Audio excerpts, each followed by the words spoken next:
might ask for a bathroom break or a food break or something to get something down. But other than that, you guys are at crossroads. There's lots of different options. I want to keep it that way. Also, this session in general is probably going to be a bit of a resolution from what happened last time. You know, there's a lot of combat, a lot of tension going on, and then resolution. I will be running Rex as an NPC whenever that comes up in game. And I will try to keep it to the 7:30. I have an alarm set for 7:30 my time. I have an alarm set. I don't want to go too far past because I have something I have to turn in tonight. It's pretty much done. I just need to make sure I turn it in. So yeah. Any questions about that? Yeah, that should be about 3.5 hours. Okay. Yeah. So yeah, any questions about any of that? Any concerns? Anything else that people want to talk to me about for that? Yeah, I want to convert. I'll take that as a no. What? Sorry, go ahead, Charles. I was going to say, yeah, I want to convert my Cavalier over to a Psy Warrior. Okay, you got it. No problem. No, I don't. I just figured since that's... You do you. It'd be a funny... Hey, I would want you to do that mostly so I could get some fuckeries doing your psychic stuff. But hey, you do what you want. No, I like... let me know how you want to do that, and when you... No, I like my... We'll talk. No, I like my Goblin Cavalier, but it was just something I figured would be... Goblin the way they are. It'd be cute. Just to say, yes. Since Not we've a problem. hashed out quite a bit of Tasha's stuff. Oh, yes. No doubt. Oh, yes, I need to open that stuff too. But anyway, so last we left off, Smithy was unconscious. Rex was unconscious. Samblot had just stabbed himself through the chest. You had defeated all the people who had arrived at various locations. 2 different sets of stairs. There's a secret door that had been opened. That's what this is here. And yeah,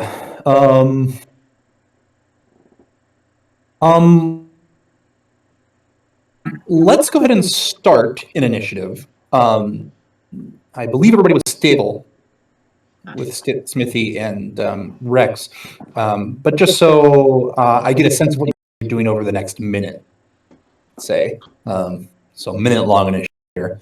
Let's see what this says. Isaac, sorry, just as I'm not looking up the map for that. How?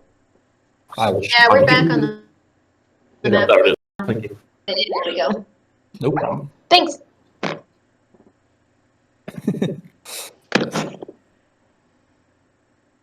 But yeah. Yeah. So what map are we be on? This is the way things are. This is where we're at. What were you saying, Charles? What map are we supposed to be on? The town? What town? What? No, which map are we supposed to be on? Is what I was asking. Was it the town or? No. You guys are currently in the cellar of the mansion, which is what this map is here. Alrighty. Can you see it? Are you on it? Well, I'll go ahead and pull it. I certainly am. Yeah, there. Boom. I'll pop it there. I just need to sign out and sign back in as a player. That's all. No. Because otherwise it doesn't flop around. Would you rejoin as player? There we go. Then things flop around.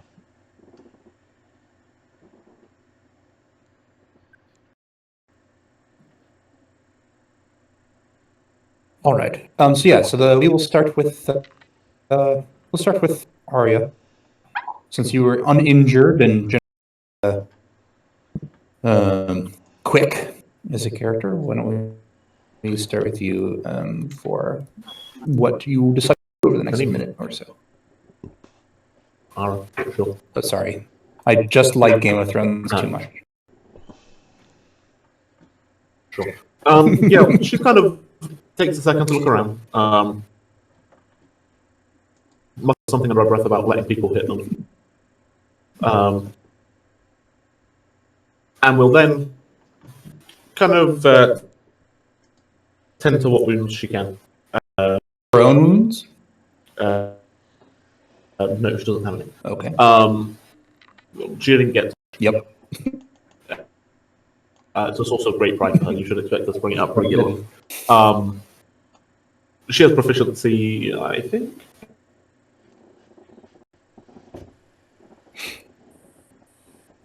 Doesn't have a medicine kit, so she's not going to be able to do it.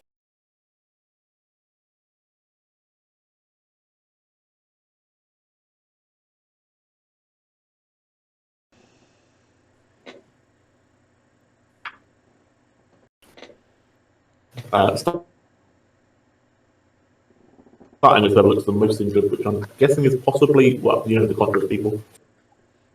She'll start with Nico. She'll move over to Nico. And I guess I should. Yes, I dash over to Nico. And grabbing a blanket off of the bed on my way past, we'll start. We'll kind of say, "Yeah, let me help do with that," and start bandaging wounds. Assuming Nico doesn't start throwing spells at her.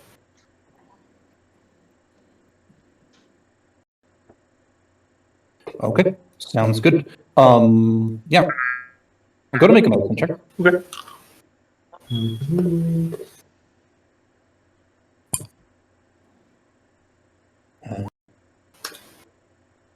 Okay, 16.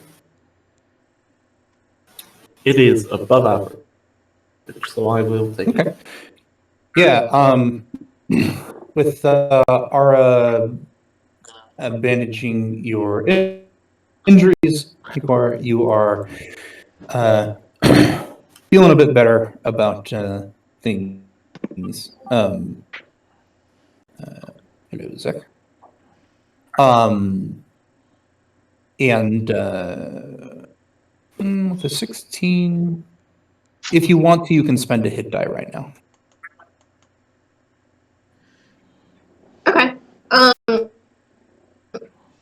Nikor at first kind of is startled by Ara's attempts to help her, but then she'll sit down. Probably just pull out one of these chairs and sit down and let you do it. And then she's gonna pull out, or whatever the hell she has, a lute, I think. Seems good. So on her turn, she's going to do Song of Rest, but I don't know who's actually next. Okay. Yeah, you start playing the lute. That's fine. You can be next. I think that's reasonable. Yeah, and a point of clarification: Song of Rest gives healing based on short rest. Taking a short rest, which means 8 hours normally, or which. Oh right, you guys do short rest 8 hours. Default to 8 hours. You might be able to set up a situation where you get short rest in less time, but currently you are able to do that without any issue. Some nice relaxing music, something to calm the nerves and such. So if Ara's giving me the chance to use a hit die, would it help me heal myself, or only if it was a full short rest? So you can spend one of your hit dice to heal if you'd like. As a result of Ara assisting you with proper. Right, but my Song of Rest can't aid me in my own hit dice because we're not doing it doesn't. Yeah, it doesn't give you a short rest. It just lets you spend the hit die. Okay. Correct. I'll do that. Okay.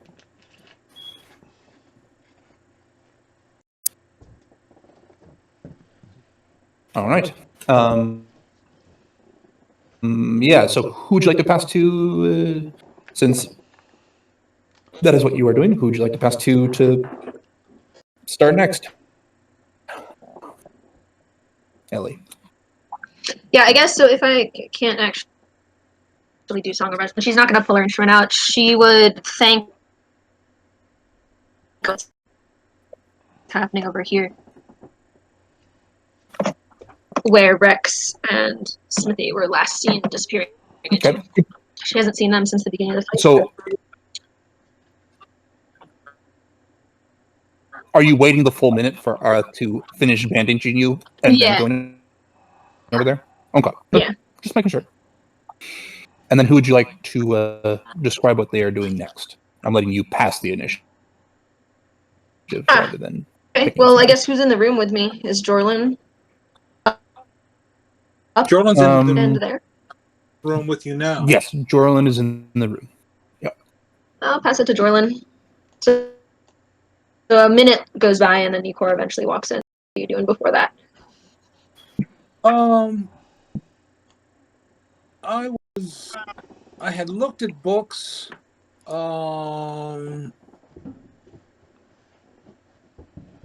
I grabbed the Book of the Tides. Since I don't have any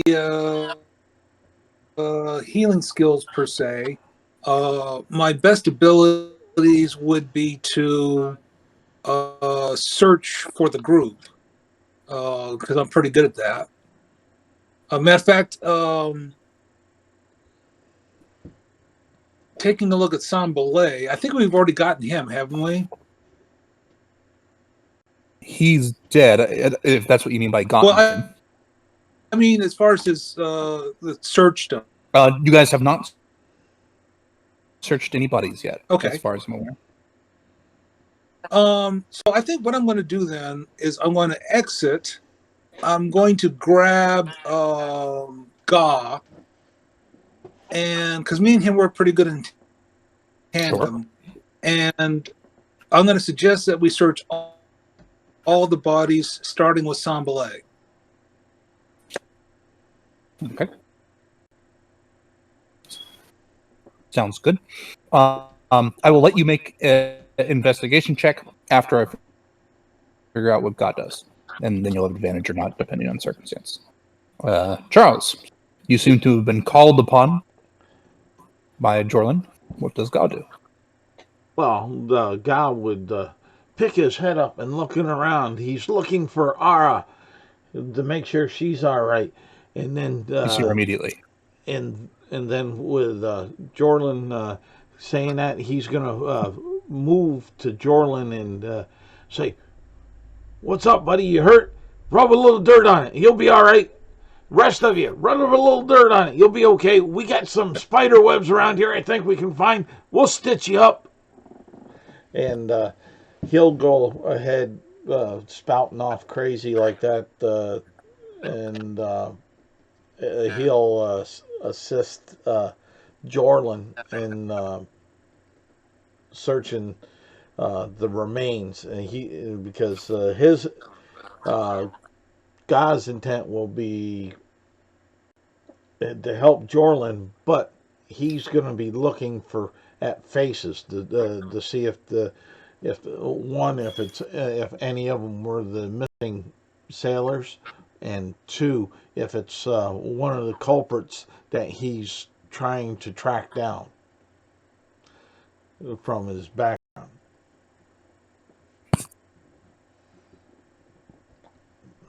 As far as that, so hopefully that helps you.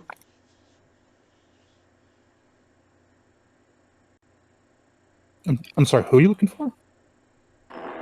Just in my backstory, I got. I'm looking for a culprit that killed.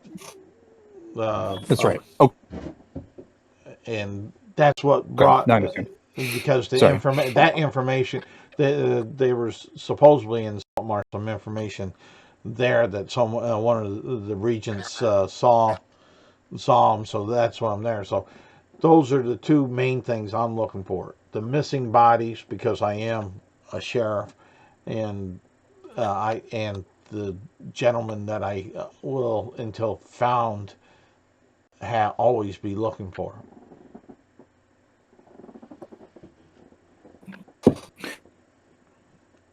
Yeah. Yeah.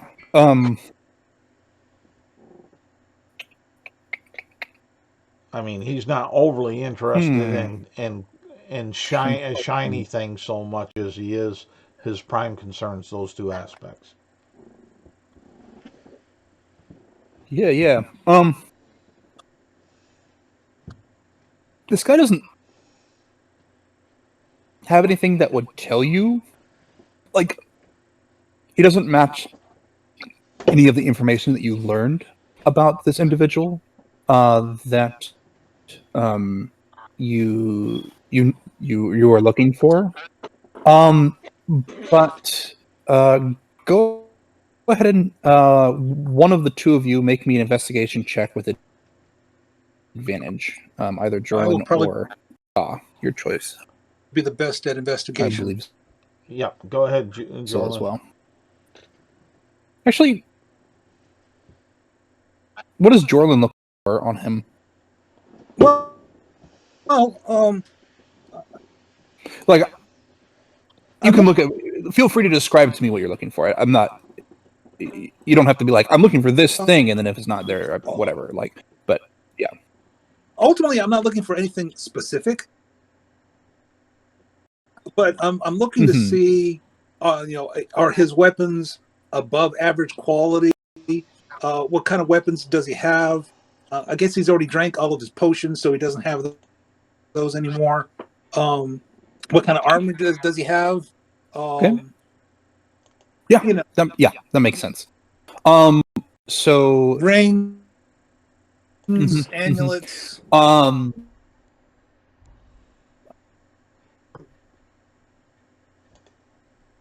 Despite the fact that he seems like the kind of person who might, he does have a rather fancy-looking kind of metal rod that has some etches in it, and has maybe some metals that are a bit more precious, kind of banded What's around that it. for spell He did, casting? yes.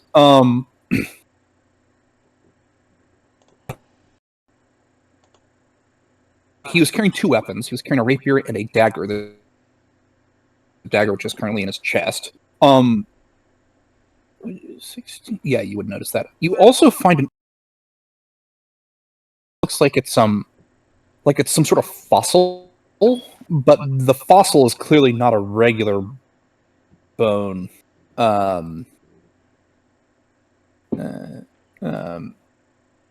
It's like shaped almost like it was clay into the face of like a man.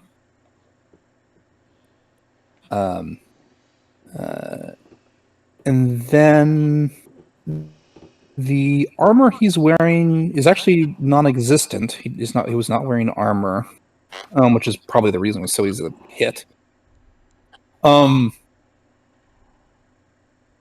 Yeah. And he has some money on him, which I will total because I put everybody's money together for the searches stuff. But you know that he has some. We're going to repeat that process with all the bodies. Right. Okay. Exactly. One thing I will ask about, because you can clearly see the dagger in his chest, you can clearly see all this stuff. Is there anything you're like taking to look at in more detail? Right now, I just want to Okay, put so things in a you are pile picking some stuff because up. I can Okay. take. Okay. Yes. Everything seems well and good. The rapier seems nice, high quality. The stone's odd. The arcane implement, this rod, seems nice, high quality. When you take the dagger out of him, you notice that it's clean of his blood, like it doesn't stick. And when you look at it, there's something etched into the blade, like on the across it. What languages do you speak? I speak Common, Gnomish, Goblin, and Draconic. You recognize a Draconic that is clearly written for arcane purposes. It's a old draconic used for magic, That's pretty etched into the dagger's blade. When you pull it out, and you're like, "Oh, that's interesting," and Gaw is kind of going to go look at the at maybe if there's any papers on him, for example, and helps you find the stone, perhaps. And this is one of the last things that you pull. You kind of get bumped. Nothing too hard, but just a little bit of a bump as you guys are searching around a single person's body. And the dagger in your hand almost like slips out of it, hits the shield that Gaw has, bounces weirdly high towards Nikor, hits the mattress, and ends up skidding kind of next to the door that leads into Sambala's room. That's weird. Yeah, you get like tapped, and then it like goes over there. Did you do First that, question. Jorlin? Sambale, there's still a wound in his chest, and there should be blood gushing out of it, right? Yes, there's still a wound on the chest, and it is clearly bleeding. Okay. Walk over and tightly grip the Okay, dagger. you're holding it Okay. tightly gripped. Okay. You look at it nervously. I will pass to someone else. Feel free to. I guess Gaw was the person you passed to. So Charles, who would you like to pass to after searching this body? You now have Michael, or Pass it to just Smith. Michael. Pass it to Smith. Oh no, Caliban. Sorry. I'm done. I'll pass it to Caliban. All right. Fair. Okay, that works Fair. for me.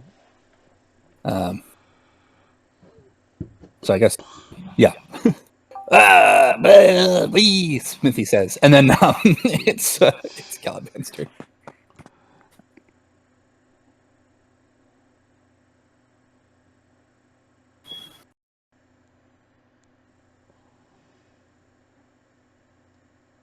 Arthur, what would you like to do?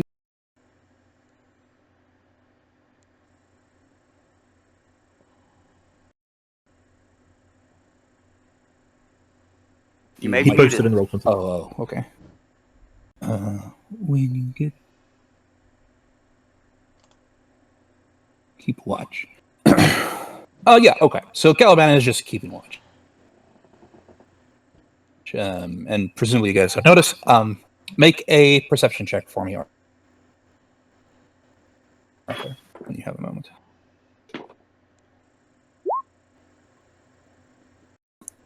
Okay.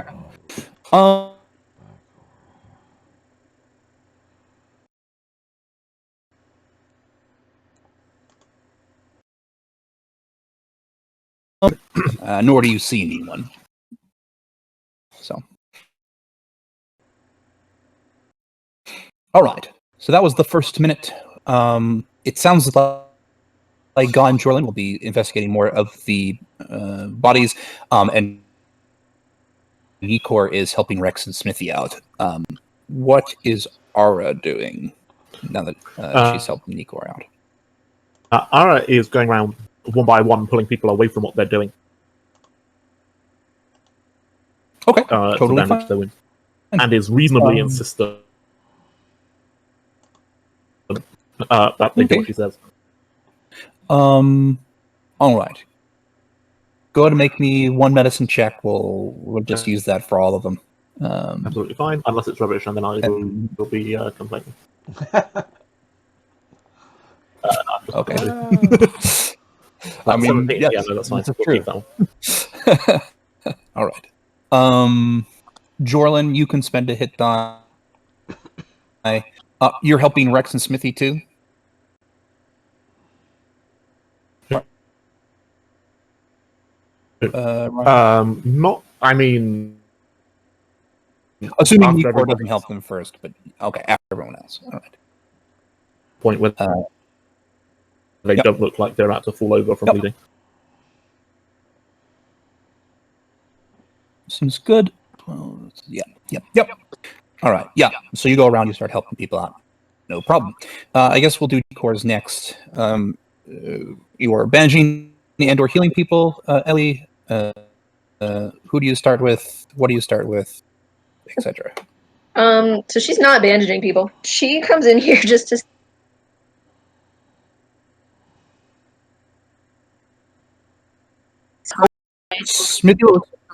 Smithy looks pretty badly burnt. His leg and let's see if there's anything else. Yeah, there his leg and hold up. Where was the other thing? Oh, it's that one. Okay. His leg and face look burned, like kind of the side of his face near, and his left or right, Michael, for the peg. I'm gonna roll randomly if you don't tell me. Oh, no! Peg leg. Which leg? Odds are right, evens are left. All right, the right leg is pretty badly burned. Okay. Having seen that, she would probably try and get Smithy up on the bed that's in this room, and then call to Ara for help. Yeah. Okay. Yeah, Sounds good. like Ara was taking time to heal people. So when somebody identifies the seriousness of the injuries, should definitely head over. Nikor would just like assist, so I don't know if I can give advantage to Yep, healing or that- how you'd want to handle that.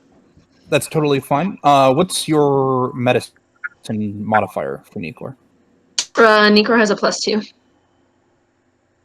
Okay, yeah. Advantage, then. I think Ara's better at the mod. Rex seems better off. It's actually not exactly clear what Rex is unconscious from, but he is unconscious. I just rolled twice Okay. because Yeah, when roll 20 is a pain in the butt. So roll Totally fine. Michael, Smithy wakes up with 1 HP. Awesome.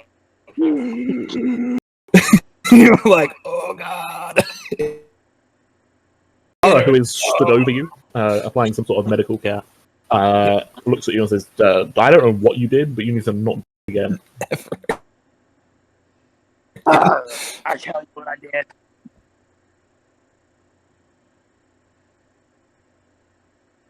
Search when they're dead. I tried to do it while he was still alive. It didn't work out so well. Where is that scoundrel? That scallywag, that good bloody pirate. Dead. Now we can search it. I'll show him. Yes, class. Nikor hands you a flask and just points out it was of his own doing. We didn't kill him. Alright, you can't blame him. Before I He knew what would have happened to him for doing what he did to me. How dare he? Oh, far worse fate than what I would have done. He's now going to go down to Davy Jones' locker and answer for the sins he did against this the code of the sea. Sneaking around like that. Would you do me a favor, laddie, and take me over to that door? The door to his room. Just kind of drag me over there, plop me up against the wall next to the door, and then just leaning across it with my leg just sprawled out. I want to take the door. I want to lock it. I want to sigh. I had to do that. And then unlock it and open it again. I told the man before he died, before all this started, that I would close and lock the door. I failed to determine when I would do that, and so I do it now. So my honor is now satisfied. The parlay deal I made with the man has been satisfied. The door has been closed and locked. Never say that Smitty is not a man of honor. Maybe I should check you with us for hidden dreams. Just out of curiosity, was that guy wearing a rather large hat? Preferably with a feather end. I don't think so. Well, that shows how shitty of a pirate he actually was. That's right. You don't remember that. I don't remember a lot right now. That's true. Smuggler. Okay. So Ga and Jorlin, feel free to roll a second investigation check with advantage. You're checking the rest of these bodies to figure out what all is on them. 20. Nice. All right. So some of them don't have much of anything on them. They have their weapons, they have their armor, which we will get to in a moment. But in general, are pretty much that. They don't have much. They're not carrying much. The ones with the green cloaks and the hobgoblins, in addition to Sambala, have a total of 20 silver pieces split between copper and silver. It's about 30 copper and 17 silver. Most of it was Sambalat's, but the hobgoblins had a rather large amount as well. They have their equipment, which, as I said, I will get to in a moment as well, but it's essentially a combination of short swords, arrows, light crossbows, shields, long swords, medium armor, and a single longbow from the one that didn't have his string snapped. I suppose you could take the bow itself if you wanted to get it repaired. If you need me to say that again, I will do so. No. Okay. Do any of the I threw it in the chat. do any of the hobgoblins have any like ear piercings? Does anyone need to replenish? Nose piercings, belly piercings? No. Two of them do have, or actually, I should say, 4 of them have identifying marks on them. 2 of them have a holy symbol, an amulet around their necks. You know it's a holy symbol because you have seen it before. It is the one that you guys found in the chest. And Phil, you recognize it as the holy symbol to Proken, the god of the seas, sea life, salt, etc., etc. The other two forms of identification that you find on them is with the hobgoblins. Now they aren't wearing anything, but the hobgoblins have tattoos on a few different places, which Ga realizes are local to the city that he is a trade sheriff between, and the more major city of the more major city of Seaton. These are some sort of hobgoblin from the area. These tattoos would be recognizable to you as trying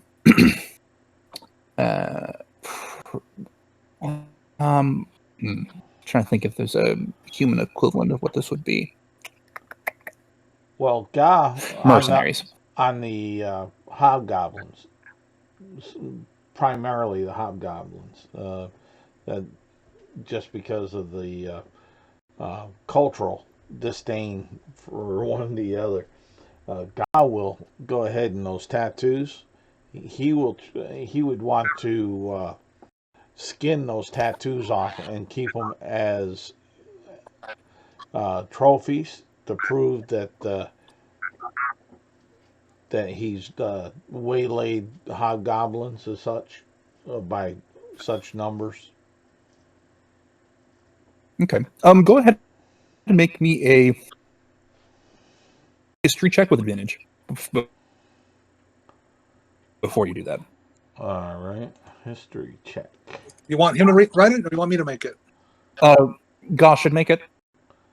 All right. This would be much harder for Jordan to recognize. History. So. History. Where is it? There it is. Okay, it ain't gonna make much difference. Let's see here. I'll do it this way. No, it'd be probably faster. D20.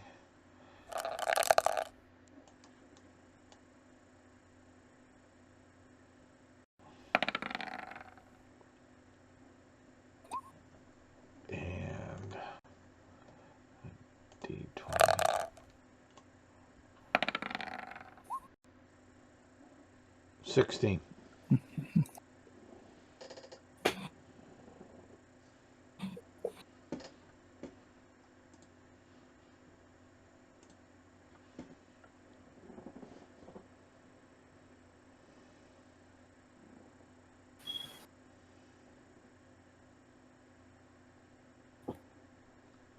Did you get that, Isaac? The roll. Yeah. This. Oh, thank you.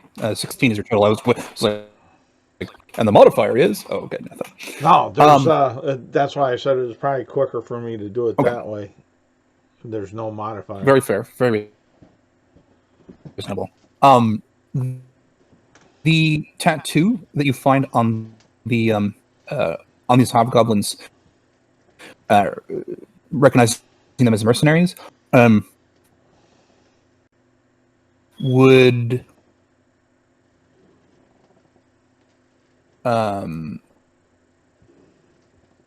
be sorry, this socially unacceptable for you to cut off. To put it a different way, if you did that, you might lose your position as trade sheriff. Okay. And the goblins heard about it. Yeah. So all right. So he's wanting to do that, but then at the last moment. I mean, you can bring their ears or whatever, but this would be very mean to do to somebody, basically. Yeah, but he'll he'll leave it like that. He's fighting with his internal self, with pulling back and forth, since goblins and hobgoblins are not the smoothest relationship. Oh, that's the point of clarification. Goblins and hobgoblins are live in the same city. They're like, I mean, they don't have the smoothest relationship. Yeah, You usually hobgoblins, bugbears, hobgoblins, and goblins. They all live. They all currently live in the city you're from. Yeah, like they're. But generally, hobgoblins look down on goblins as a weaker side of the culture. So they look down on everybody as weaker. Yes. So that's correct. That's you are why, not wrong. That's why he was. Do they live together for the sake of protection? They mostly live together for religious reasons. Actually, hobgoblins are the ones who usually ascribe to those religious reasons more than the other two. There's also protection involved. Like, yeah, it's complicated. I'm sure God can give you a full, detailed explanation of goblin culture at a later time, but I'm sure he can. In general, that might be true. Actually, you know what? Sure, you can roll a knowledge, nature, or history. Well, I was asking more out of game. Okay, fair enough. Well, I was going to say, since Ara is my adopted daughter, she may have picked up on some of those cues. She would know. Yeah.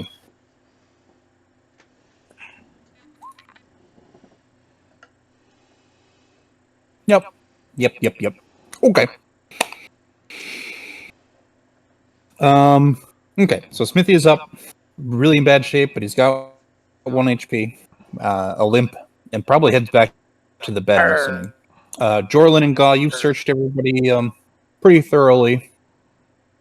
You have some weird stuff with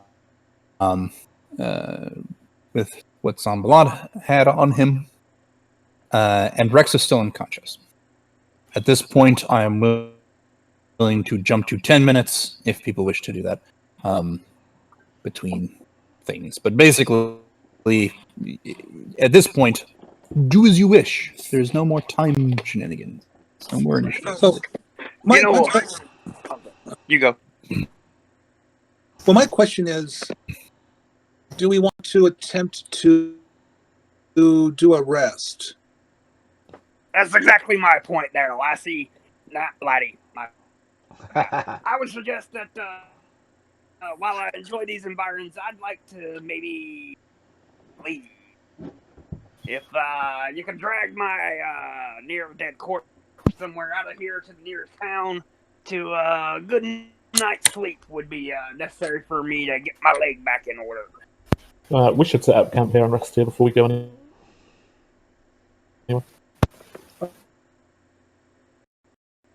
In my At this point, Nika would pull out her instrument and like strum it once and say, "If we rest here, it would do us all some good, and I can make it worth our time. We should also consider what we want to do about Rex, since he's still unconscious." Well, I think time will be his friend. Well, the other guy would say, with Rex, what we can do is we got some blankets on these beds and some bed frames. We can make at least a travois to drag with us while he's healing when the time comes when we leave.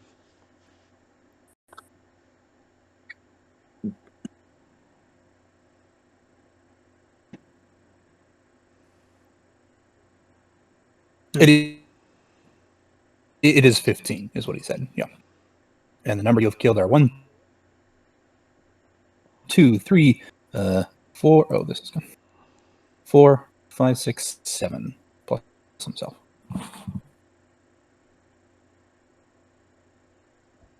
Is that right? Yeah.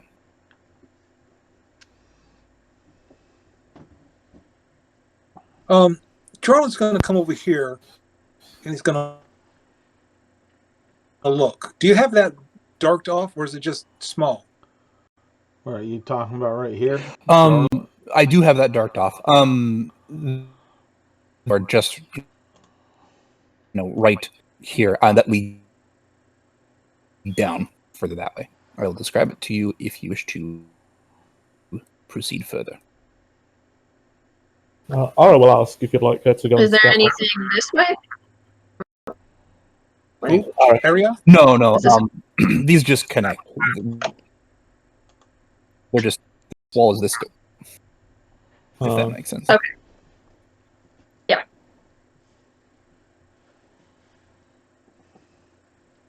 I am reasonably fast and have yet to be hit today. I mean, it's ultimately it's up to you. It'd be okay with me. Alright, you go ahead. But don't go far and don't be long. Okay. I intend to come to here Okay. and poke my head around the corner Do you before I go. have dark vision? Yeah, I think so. No, I was wrong. Apparently not. Do you have a source of light that you'd like to pick up I- from Ga I or was something told. else? Fair enough. You take a moment to light a torch, no problem. You can see that the stairs lead down. There's actually something to describe here, so I'm going to do that. That one is... Wait. That one is which one? Ah. Okay. The passages and caverns beyond the secret door in the south wall of room 21, which is the one you're in, all decline perceptibly toward the sea. The stairs turn, take a hard south, and seem to open up into further passages. But you can see that the... yeah, you'd probably see it into here. walls become more natural, and the passage that runs north alongside, or sorry, the passage that run east includes some sources of light that are set into crude brackets on the walls. Over here, it looks like there is a torch.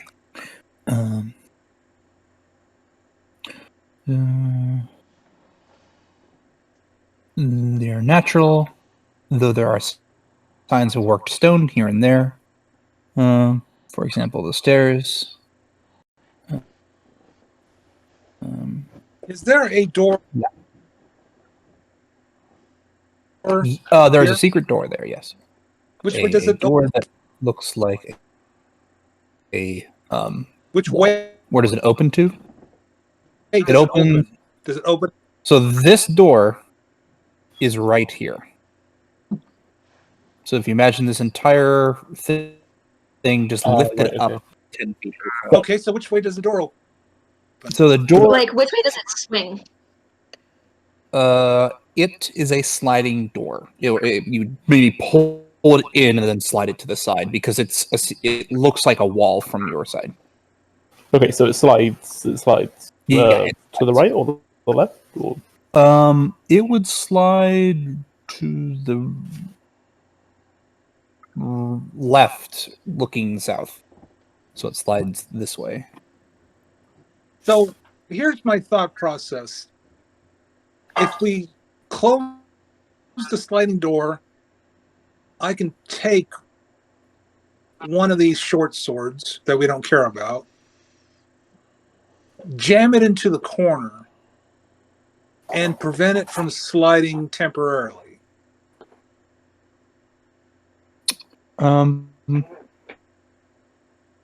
That might be possible.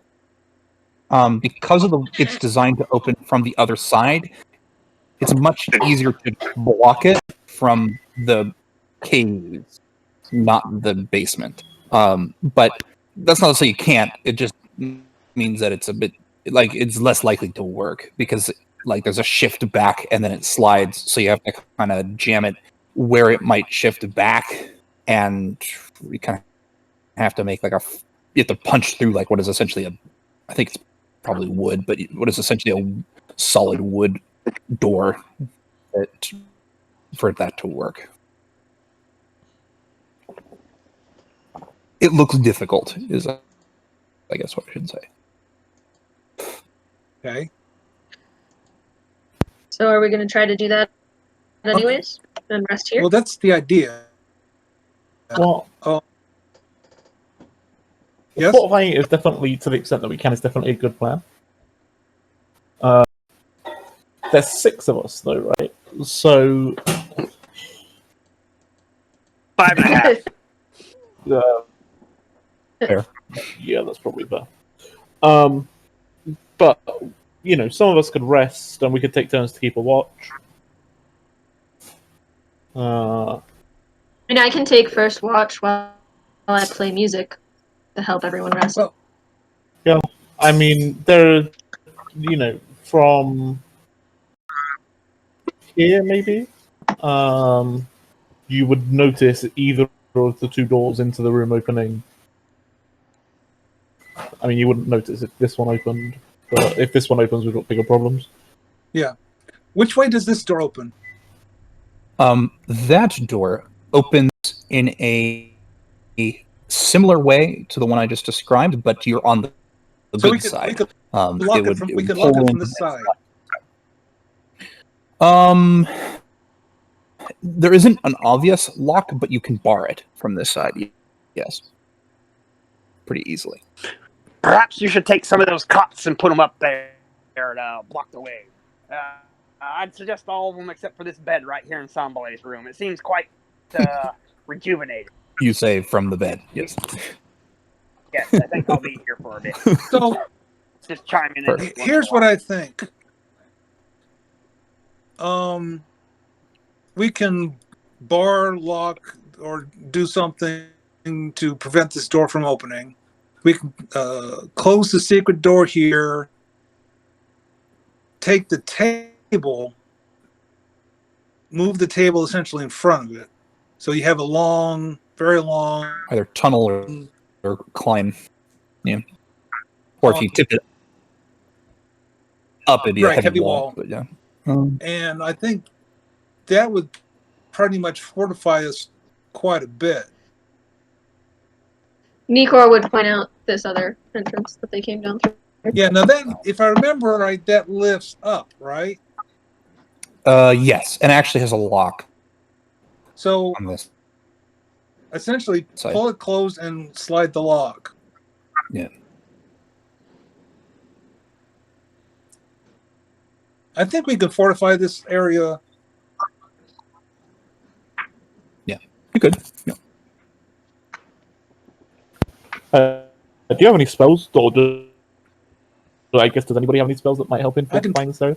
cast the alarm spell. I mean, that's definitely useful. Guy will say, I got a lock If you spell. cast it on the other side of, or like on one of the doorways. You got a what? Guy will say, I got a lock spell.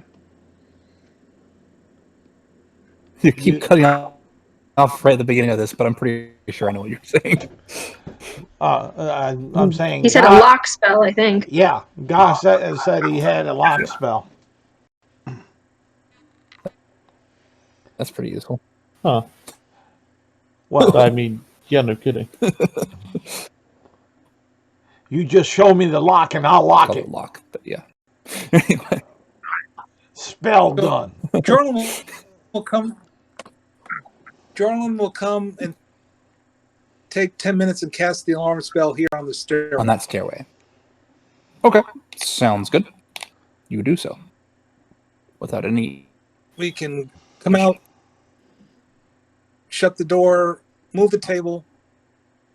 Yeah, the table's pretty heavy. I was trying to figure out the height of this room. I don't necessarily think you can tip it the tall way, but you definitely can tip it the long way. And that'll work pretty well. And then close and bar this door here. Okay. Locked, barred, tabled, alarmed, barred. Okay. In the process of getting this all set up, it probably requires most of you to do some moving. Nikor can then start playing some music to keep watch, along with Ara. And it's during this time that Rex wakes up as well.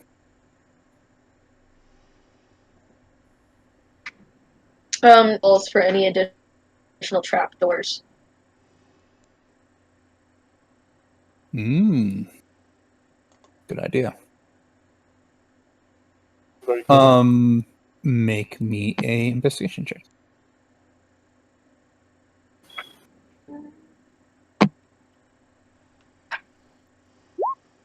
Solid 10.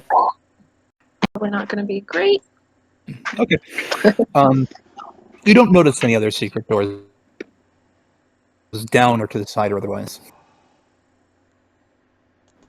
Okay. And she'll kind of post up right here See, and start strumming. Probably. that's good.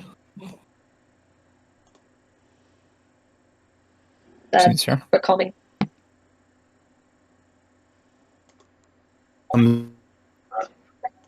Is out of the room, makes his way over to a bed, just collapses in it, and begins their rest. Ara will take a look and see if whatever was cooking is still good, or whether it can be revived. I cast or, you know. Revivify on the chicken. No. Yes, that's right. It looks like most of the meat and porridge that is still in there is rather like it's for a good number. You think that it probably doesn't need to be over the fire anymore, so it might be a little cooked overcooked at the bottom. Fire, basically.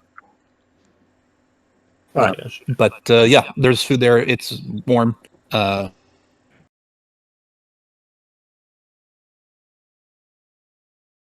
And yours to eat at your leisure.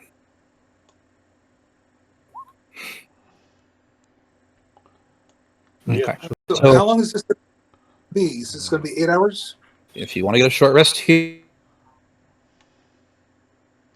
uh,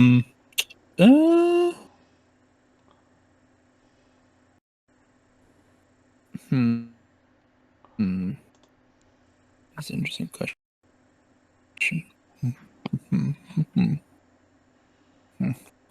Yeah, you guys can get a short rest in 1 hour. Yeah.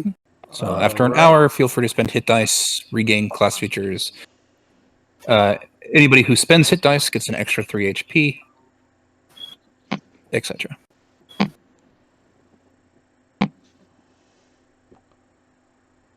Yeah, I got my key points. Also spend spend dice. Smithy might also want to. A note for Nikor and Ara, who were helping Smithy out. When you were bandaging his leg, bandaging his face, generally taking care of him, you luckily the sheets were relatively clean. Like like some of them had some dust, but you could get rid of that pretty easily.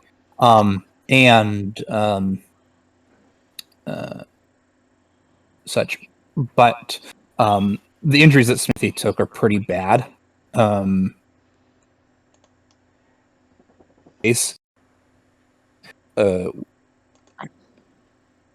Like need a cleric to heal them, and it might need to be like a more powerful one. It's not exactly clear like For sure. it needs it. Yeah. If you like, you could attempt to use your healing hands, So I think it would. Ryan. It would help him, that's for sure. He is 1 HP and has in other injuries besides those, but you're not sure if it will fix those injuries specifically. Yeah, another couple of levels, and I think it probably might. I spent all 3 dice and I got 20 hit points, so I have 21 then. So Okay. Alright. Did you add the 3 from Song of Rest? Oh, I did not. So that would Here. take me up to full. Exactly full. 3 from exactly. Song of Rest. 24 Okay, even. That's 12, so I should definitely be back to max then. Yeah, that for me.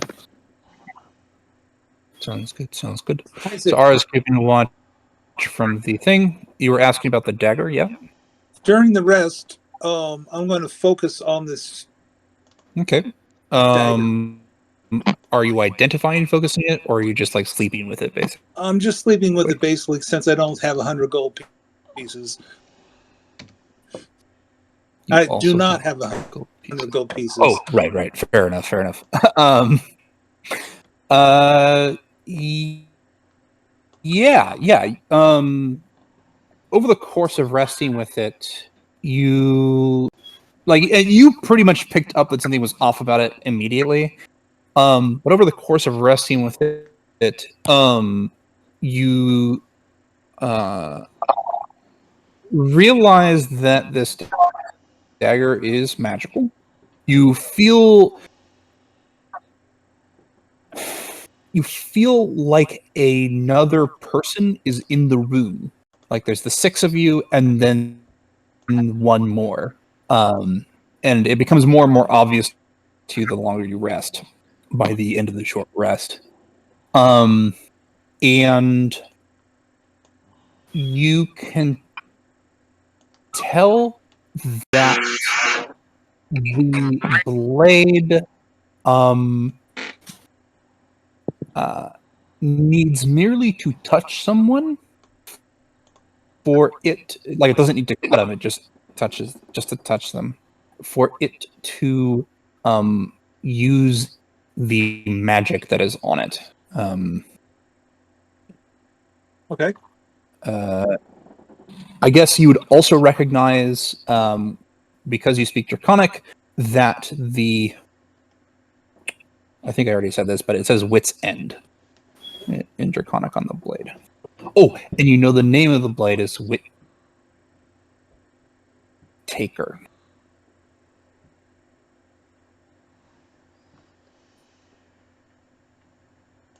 So that is what you learn and feel.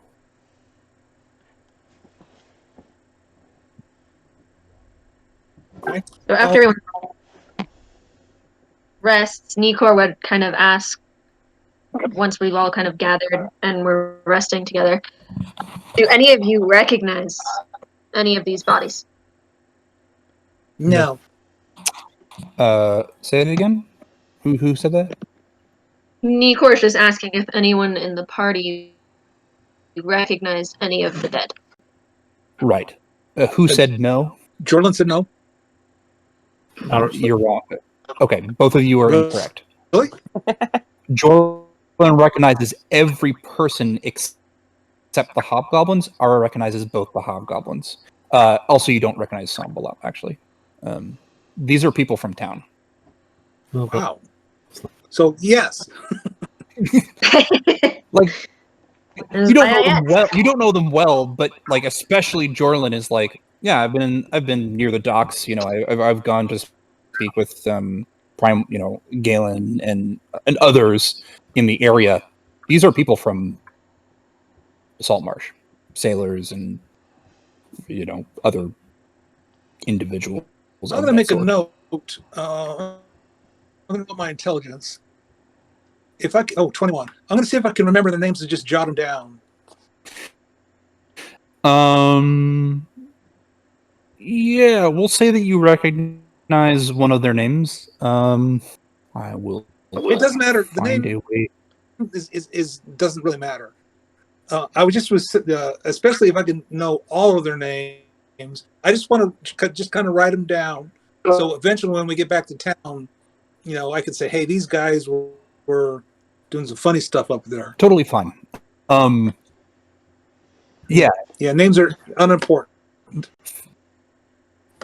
All right. So Sounds good. when You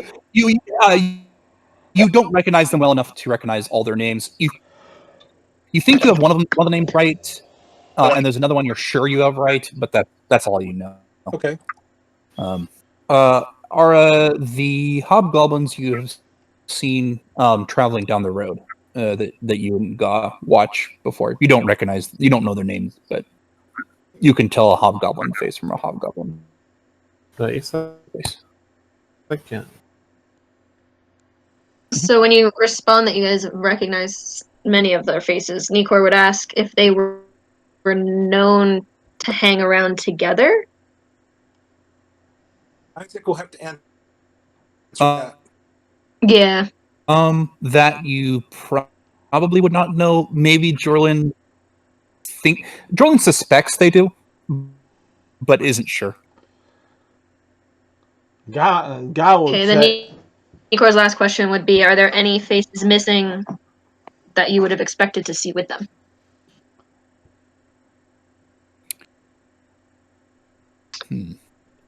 Ga would That is say an interesting question.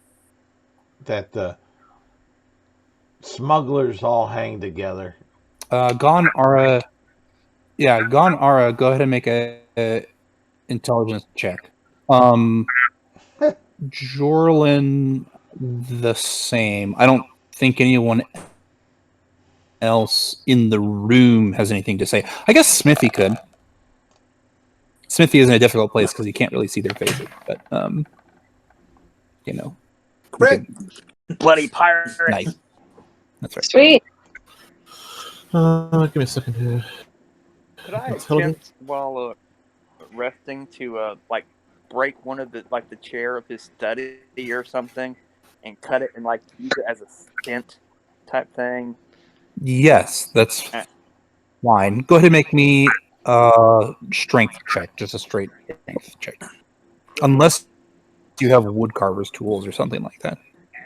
No. Okay. All right.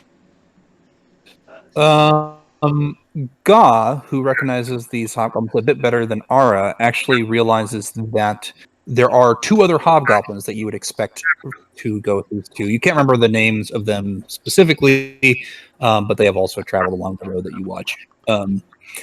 Jorlin, yeah, with a 26, you actually you realize something a little perhaps concerning. I guess I shouldn't say it's concerning, but you can decide if it is or not. Because one or two or three of the actually you would say, yeah, one or two of these people you would expect to be talking with either a captain of a ship owned by Prime Water or Prime Water himself. Honestly, these are probably crewmates rather than like captains. They probably wouldn't speak with Prime Water himself, but you think that they worked for ships that Prime Water owns. So I say these men were very often employed by Mr. Prime Water a lot of the time. Bloody pirate. Mm-hmm. Smuggler. I'm going to go ahead and so my question to the group, we have a magical dagger. It has some kind of a strange property to it. So my first question is, who would use a dagger? Would Smitty, do you use a I've been dagger? known to use one from time to time. What about Arya? Who would use a dagger? I can, but I was trained on how to use them. Who wants it? I guess. Arya?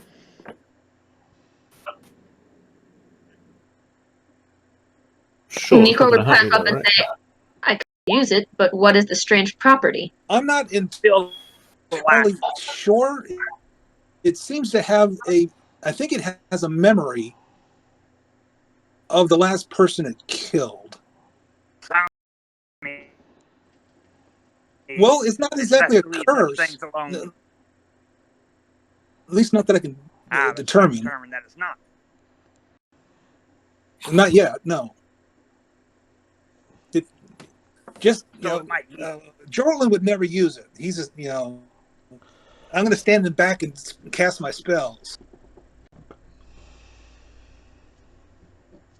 Nikor looks at Ara and asks, do you have any way of identifying the blade? Unfortunately not. I can identify it, but it's going to cost 100 gold, and we don't have 100 gold. Yeah.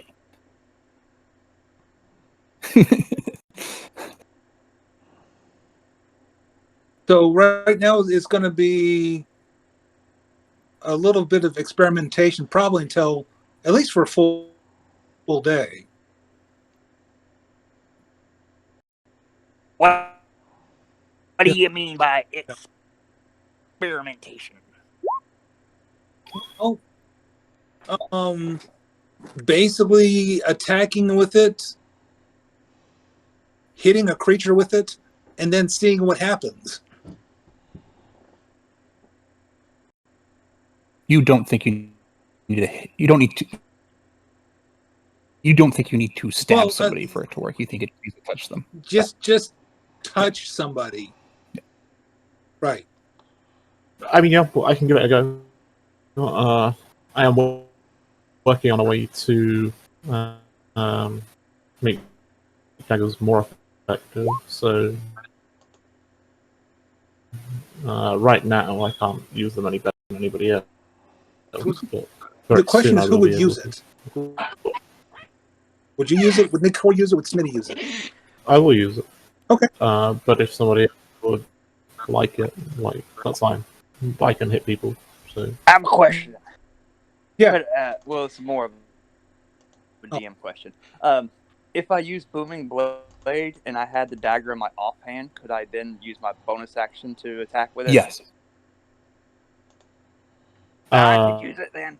Assuming that the thing you use Booming Blade with is a light weapon, or you have 2 weapon fighting. So my rapier wouldn't So- work.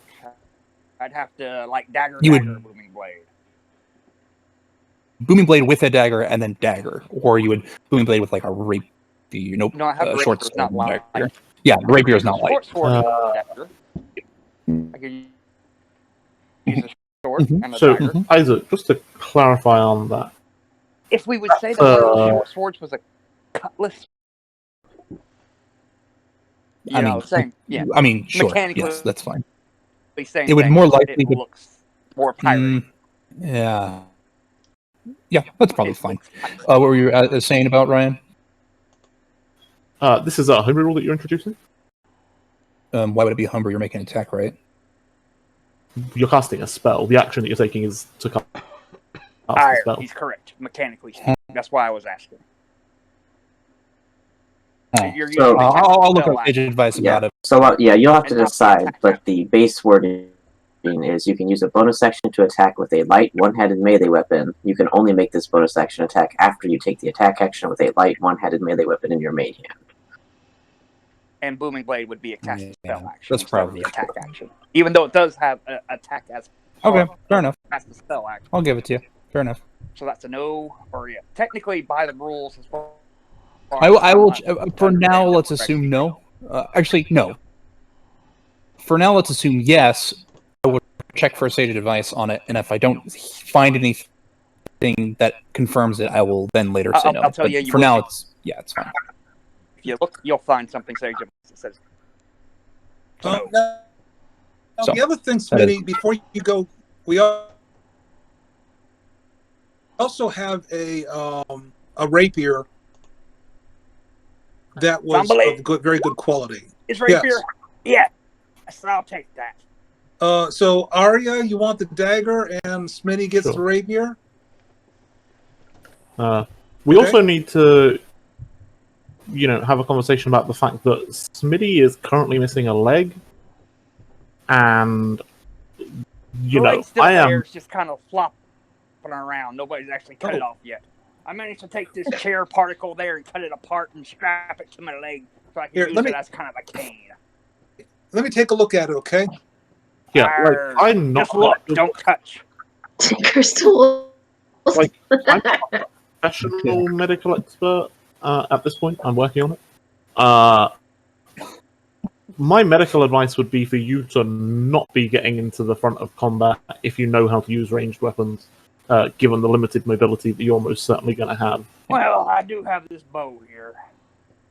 And a bunch of other things too.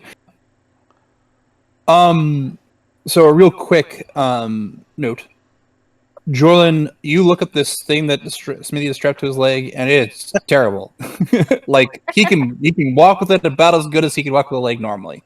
It's also worth noting. It is interesting. The leg isn't flopping about. It's more like it's completely blackened. Like it might be crushed under his own weight, kind of thing. It's pretty, yeah, it sucks a lot. Basically, whenever you walk around, each time you put your weight on it, if at all, even with the crutch that you have there, blood comes out of literally the entire leg. Your leg just starts bleeding again. So it sucks, is the answer to that. Cauterize it. But yeah, you could definitely, with your Tinker's tools, make that crutch a lot more like a real crutch. This one of these beds, I'm going to take the bed frame and I'm going to make a crutch out of it. Yeah, there's plenty of chairs to do that too. I mostly say this because you guys might want to use the beds Well, for we beds. already did. Well, we short rested for an hour. You short rested for an hour.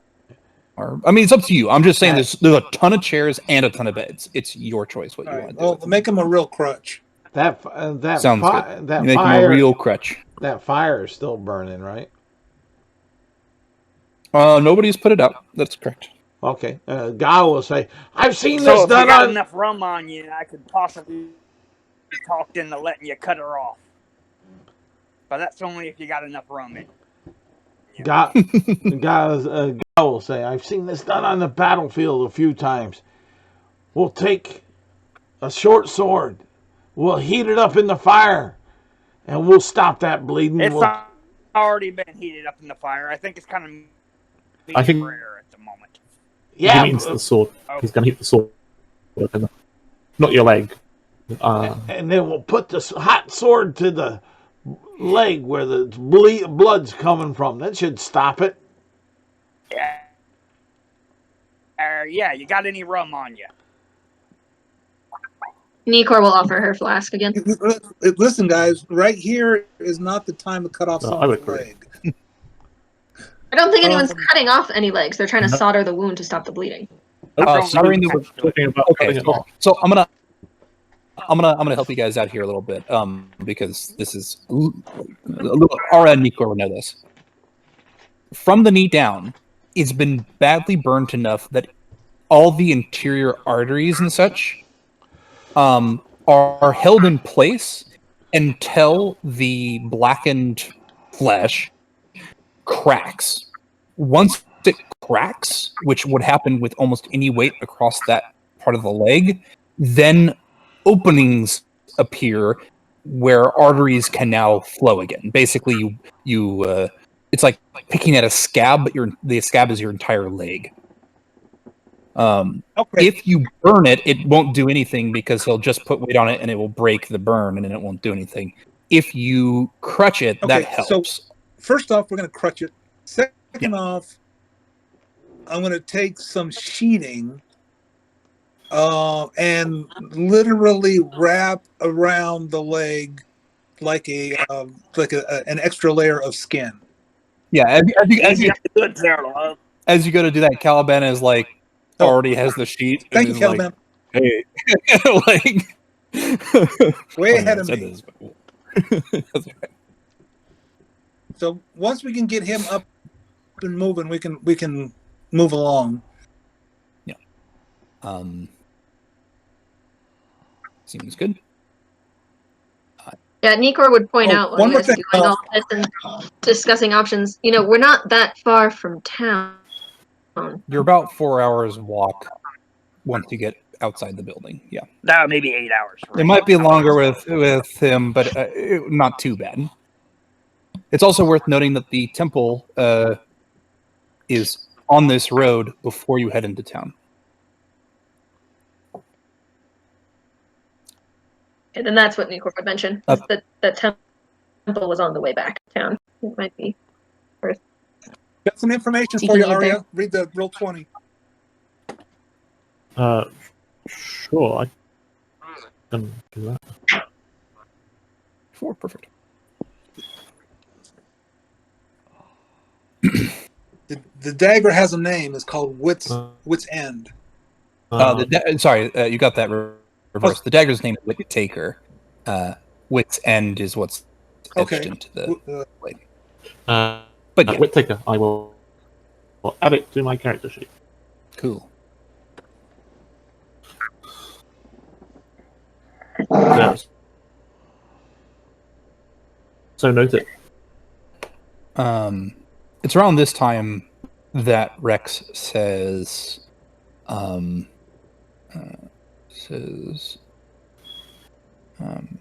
Feed me. I can try to help what I can. I do have a spell that might work to help the burn. Okay. Likelihood of success? Low, but maybe. Nikor just looks at Smithy for him to make the call. His leg. Does Rex still That's look more hungry? rum, and then I'll make the decision. Yeah, I know. Keep that lizard thing away from me. He's got Wipes that off and says, and Rex says, well, actually, I'm offering because I think I should go elsewhere. So, where else would you like to go? Says, I had a warning that I wanted to bring to the town of Saltmarsh, but I think it's pretty clear that the clan I was working with was right. The people of Saltmarsh aren't allies to the lizard folk. I think you'll probably find that they could be if you stop threatening to eat people. And see, that there's the problem. What if you were to wait until they're at least dead? You dragons have a clan? Rex says, yes. Take, for example, me right now. I'm quite dead. I wouldn't be appreciated being eaten on. Rex kind of frowns and then says, wouldn't want to eat you anyway. You're too salty. Arr, that I am there, laddie. I'm annoying wink and a toothy smile. God would say, well, maybe he doesn't like barbecue.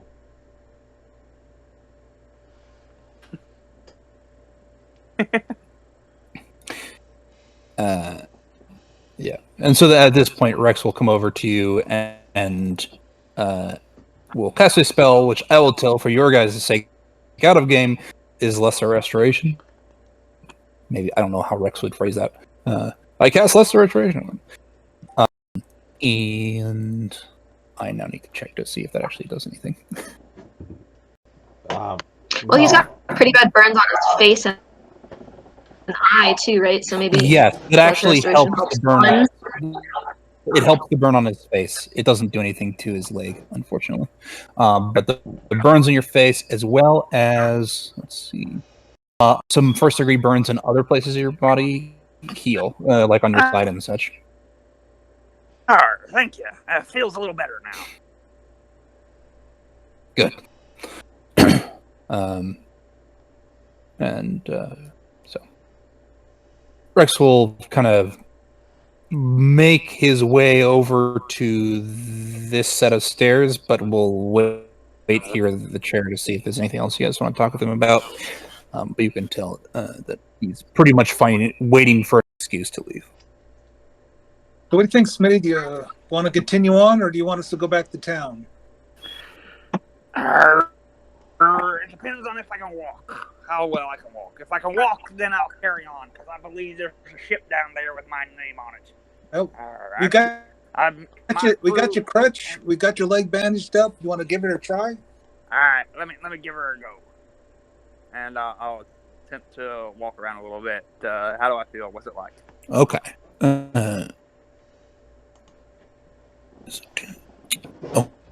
Okay. So your movement is reduced by, with the crutch, it's only reduced by 5 feet. That's not bad. But if you try to dash or disengage, or otherwise, jump, that kind of stuff, you have disadvantage, and you need to make a dex save or fall prone. What do you mean by disadvantage? I have disadvantage on the dex save, or you have a disadvantage on like athletics, acrobatics checks using your leg. Okay. And you have to make a dex save. Like if you try to run, or like even if you were to use your feature that like lets you leave without provoking, that would instigate a dex save. Like doing anything that is mobile has a chance of knocking you down prone. Okay. And so that would even be the bonus action dash or the bonus action disengage, or what I probably would. The plan for the character was mechanically, attack combat-wise would be to stab and back off and let Booming Blaze that tried to follow me, and using the bonus action dash instead of disengage because I could, the swashbuckler. Yeah, right now. Eventually, Right now, the limp is making that nearly impossible. save. Like What all kind of of them. deck save are we talking about here? A dex save. The DCs depends on circumstance. Okay, but it depends on like the terrain or something. If it's For example, yeah. yeah, all right. Before we leave this room, guys, I think I might be able to manage a little bit. there are light crossbows and a bunch of bolts. If anyone wants some. Yes. I actually looked this up. There are 3 light crossbows, 1 longbow. Apologies. 3 longbows, 2 long swords, 3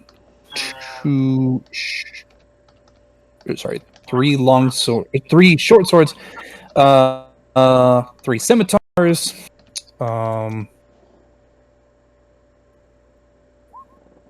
about 15 bolts, and about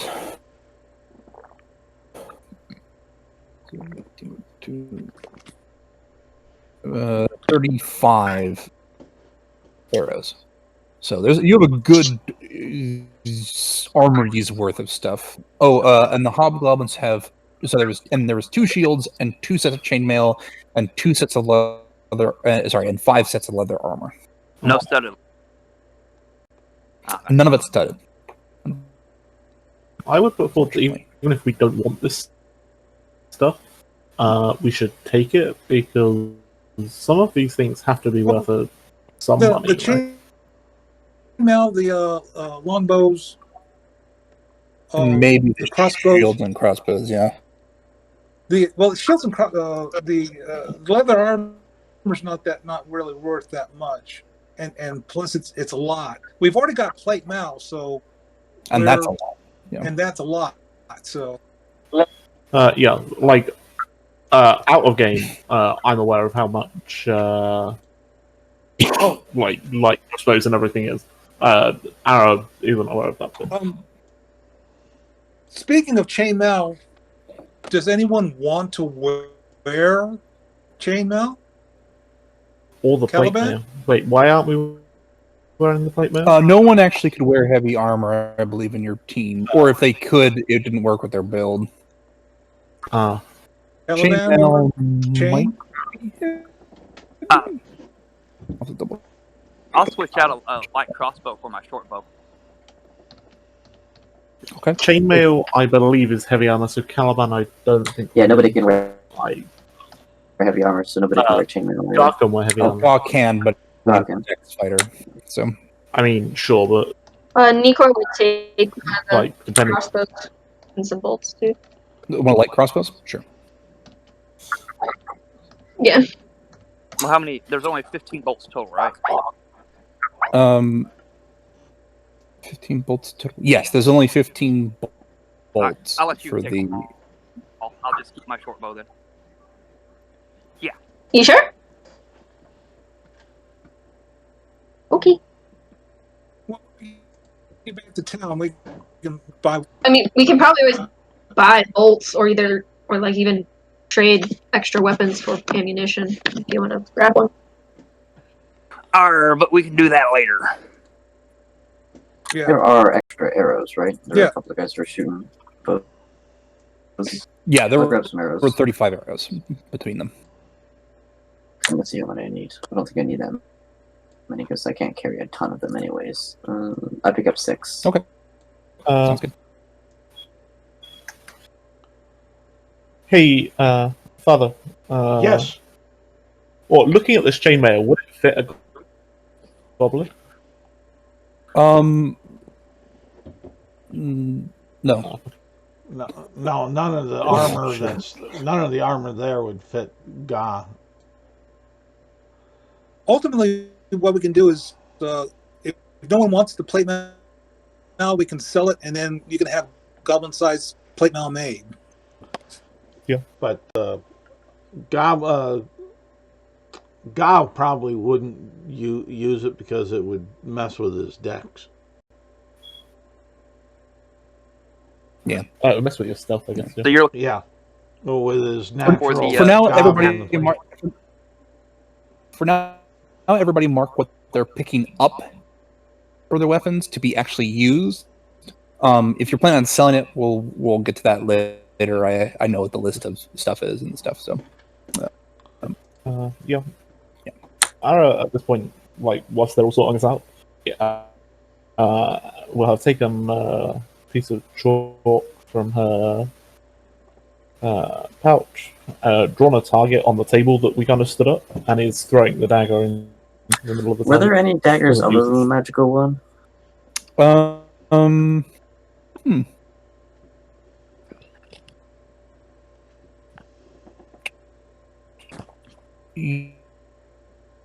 Yes, 2 of them had regular daggers. Okay, if nobody's opposed, I would like to pick up a couple of daggers. Alright, I'll pick up the daggers. I guess there was a rapier too. That was from Sambala. I don't know if anybody picked that up. Or I Yeah, don't some think was so. rapier now. Smithy. That's right. Smithy. That's right. Yep. You throw it at the target, and it sinks deeply, but otherwise it seems to Yeah, like, be what she's it is. just getting back into the habit of, she's been kind of mainly using her quarterstaff. She's just getting back into the habit of using daggers. Doesn't have any magical effect that causes wood to instantly explode or anything. I mean, that's useful to know. That would be a real bummer in the middle of combat. You miss, you hit the door behind it, it explodes, and whatever's hidden behind that door comes shooting That's out. Fucking brilliant. Yep. Perfect. Now you know. Okay. So you Do we guys, wanna- guys have gathered this equipment. You're looking at separating it out. As you guys are kind of looking at this equipment to separate out and trying to decide whether you want to head back to town or sleep here longer or make some other decision on that, I guess it'd be Nikor and Jorlin, and I guess Caliban too, or notice the thing that Jorlin saw earlier, which was this kind of almost like fossil-looking stone, except it was like carved clay almost. It looks like a fossil in the sense that it's like a stone with something protruding out of it, but it's like made from clay and carved. And it's not like carved like a fossil, it's like a man's face. Nikar would want to take a closer look, I guess, when she notices that. Sure. I don't know if she could do like Arcana check, or is it just investigation? Either can work. Darwin will help you, so roll with advantage. Sure. Sounds good. Okay.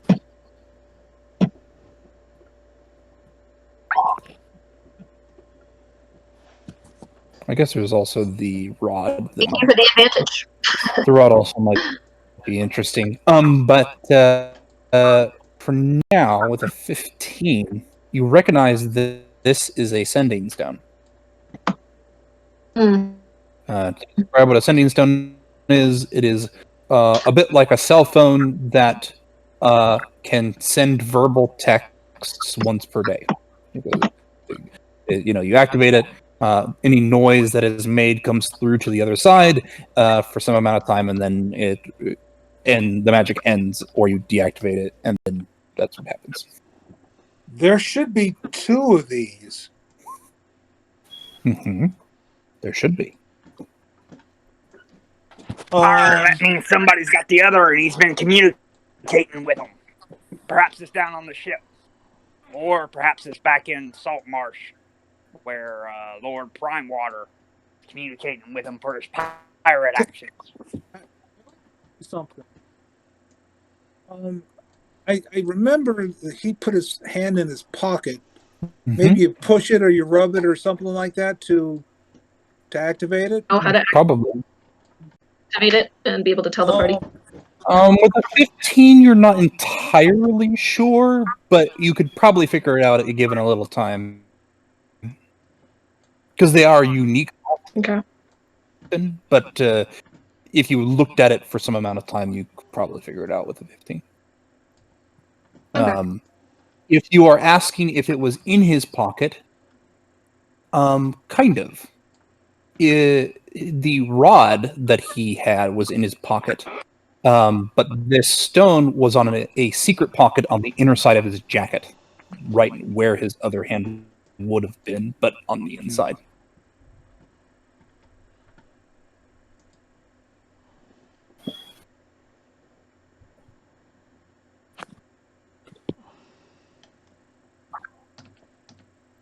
I'd like If to they're all wearing see. like matching, or are they all different? Say that again?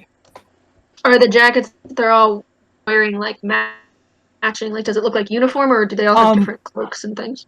It's hard to say that they're uniform, other than that they're all cloaks designed to hide a person's looks, so they're all pretty similar. But Sambalat's jacket is clearly unique, like custom-made jacket. Probably because he had custom-made secret pockets. Will it fit? Yeah, I was gonna say Nikor would want to or- look at that because she has stolen clothes on, but don't That's fine. really fit her. Yeah, that's fine.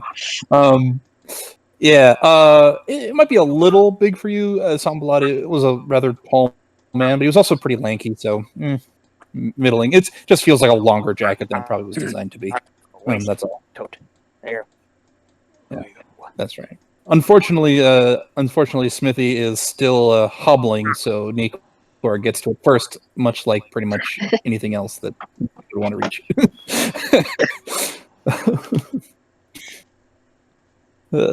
Yeah, and at this point, I think Rex probably has, waves nonchalant, Taken off. goes out the trapdoor, and you can close it and lock it again if you want.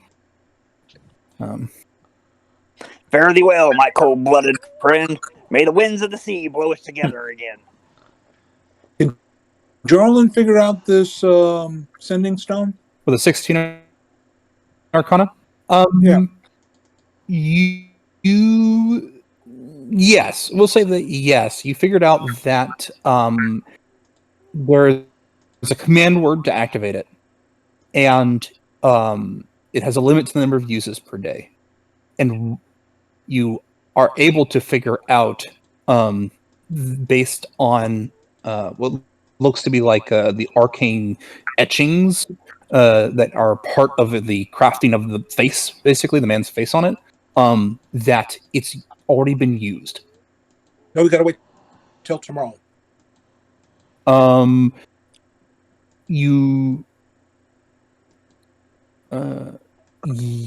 Yes, that is correct. Yeah.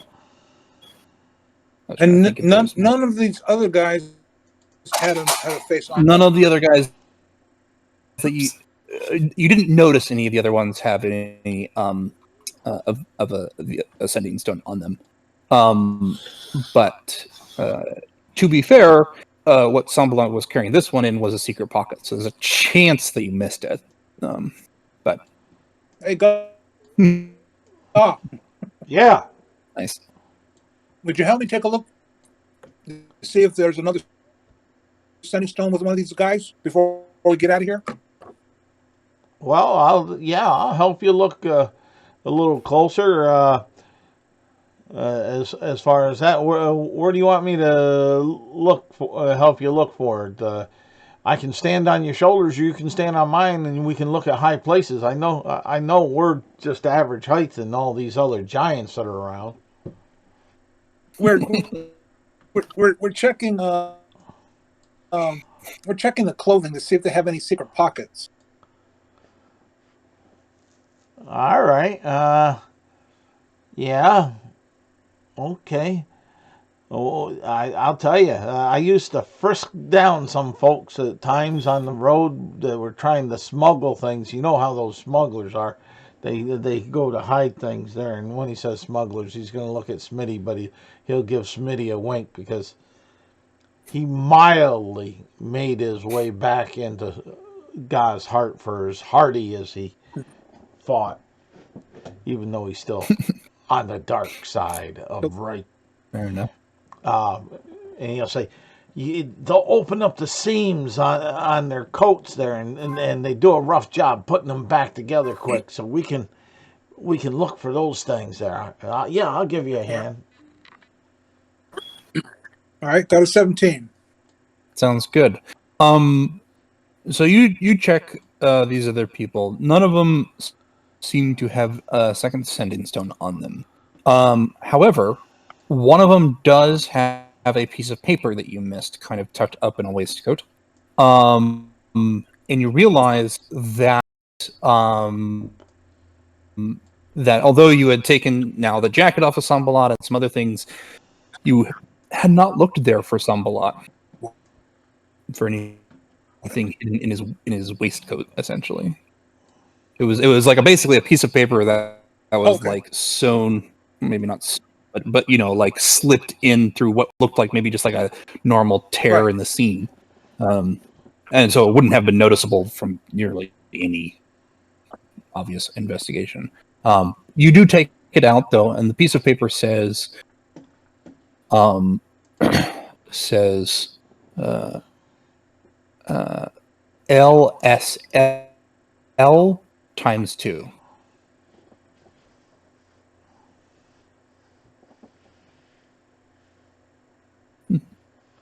Interesting. This guy must have been a wizard. That looks like wizard talk to me. Yeah. Nico, will you check the jacket that you are currently wearing for any other secret? Anything else in this secret? You don't notice anything except a blood stain that's on it, and you're like, oh. Yeah. Clearly needs to be cleaned up before other stuff. I would immediately cast Unseen Servant and shed the cloak, and there's now something scrubbing at the bloodstains in the corner. If you want, I happen to be able. I was once hit by lightning out in the storm, and it's infused the power of the electricity in me. And I've been known to use the static electricity charge to help clean things off from time to time. If you'd like me to take a shot at that stain for you, aka prestidigitation. I mean, that doesn't sound as cool when it's just prestidigitation. But Nikor will graciously decline. She says, "I also have that ability. I have it taken Were you care of." also struck by lightning, or is it something inherent in your demonic heritage? She kind of scowls at you and she goes, "I thought we were past judgments, but yes, it's something I'm naturally capable of." Well, just because you have a demonic heritage doesn't necessarily mean you're an evil scoundrel sent to drag me to hell. That's where we're past the heritage thing. Nikor rolls her eyes. Okay. clearly. And there's the social faux calling people evil scoundrels, dragging you to hell. From a scoundrel himself. Right, exactly. That said, Phil, did Jorla want to check some plot as well? Yeah, sure. Why not? Okay. Everybody has a look at this fort.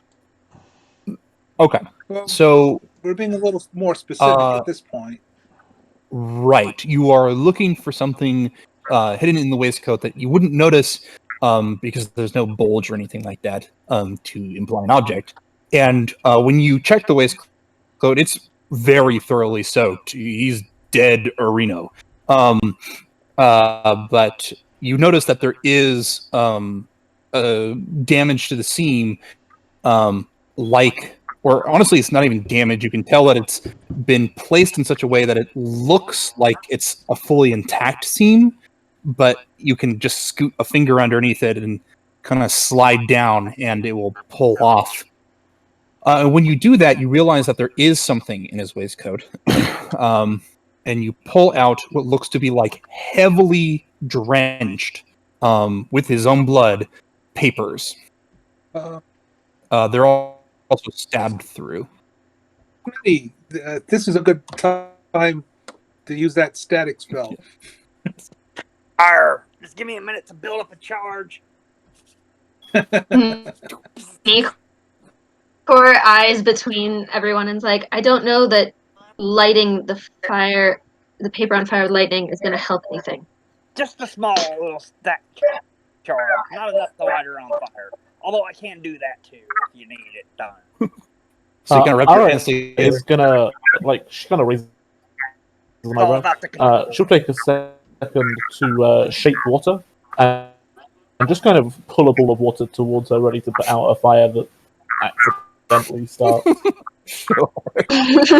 Yeah, there's like barrels. There are bowls, but the water isn't in the bowl, so you kind of like take a moment to put from barrel to bowl to you, that kind of thing. But Yeah, Nico steps back from wherever this. yeah, so you kind of rub his hands, and you don't know what everybody's concerned about. You just kind of move your hand over the this stained paper, and you can feel the blood is being pulled up from the iron in it. Don't worry about it; it's magic. Kind of off of it. That said, as you do this, and you guys can see that this like thick coagulation of blood that's happened on it cleans up, but the paper itself has been stained. The pulp is still has this kind of reddish color, and the tear in it isn't fixed with But this as we well. should be able to read it better. The spell works, but and maybe you could read it, but it's pretty badly damaged. Okay. Still. So what does it say? Make me an investigation check if you have something like forgery or calligraphy. You could try to use that instead. I know everybody's looking at me on the forgery thing, but that's not necessarily a talent. 25. Okay. With a 25, you are able to make out some things. Let me find it.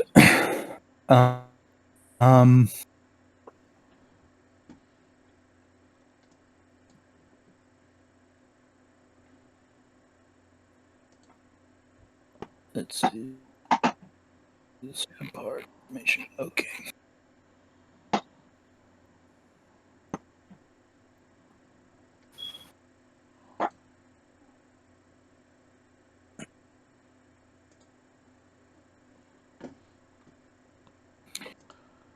On this thing, it says signaling, and so I'm just telling you the pieces that you see from top to bottom on this paper. Signaling, light,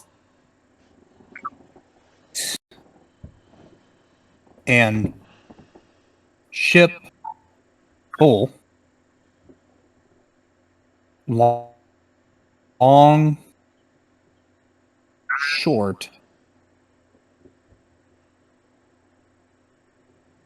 Is it question mark? Short, long, short. Everything.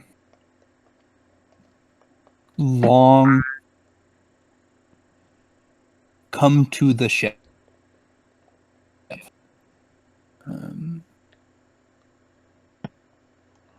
It also says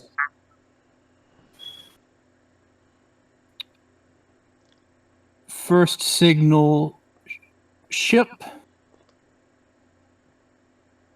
second ship,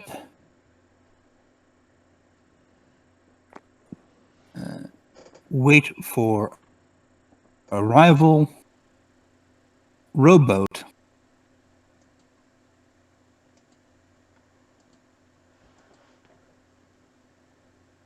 vessels alternate, contraband operation. I may be waiting a while on that there rowboat. 10 minutes. Ghost sails. Drop anchor.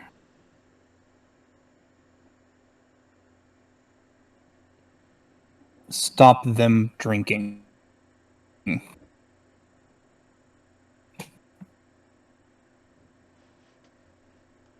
Yeah, it's pretty badly messed up. The other piece of paper that we found, which was LSL times 2, if you combine that with this thing that we just found, that means long, short, long times 2. Sure.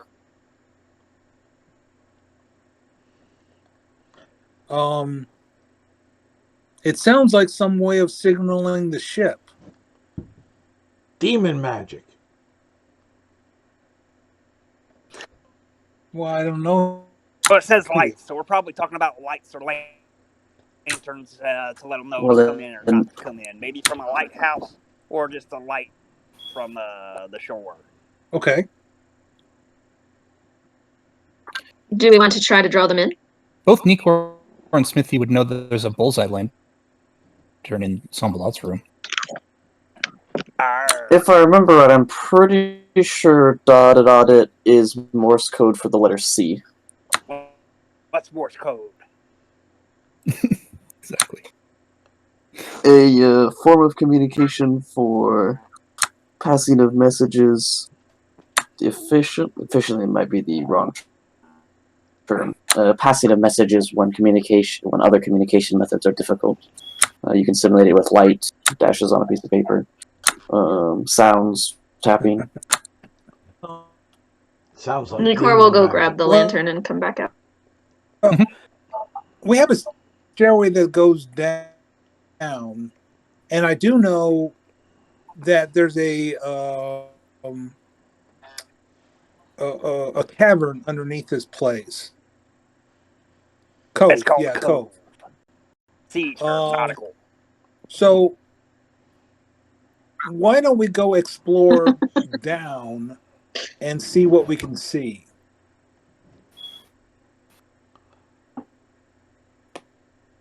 There could be a ship down there. Well, we won't know until we go, right? If I remember right, if I remember right, the piece of paper said it also. There could be a lot of things. They came in on a rowboat because that's what he said before, and it's also on this paper. It mentioned the word rowboat. They said waiting on a rowboat. So I don't think the cove is big enough for a ship, but it might be big enough for a rowboat.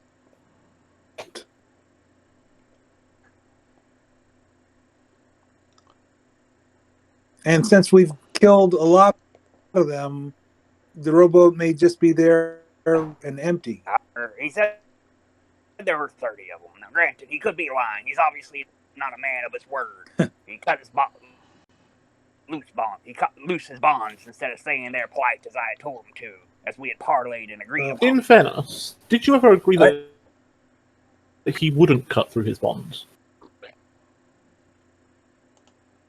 You're right. I shouldn't impugn his honor. Never speak ill of the dead, or else they may come back and haunt you. Is that a smuggler's code? God will ask. So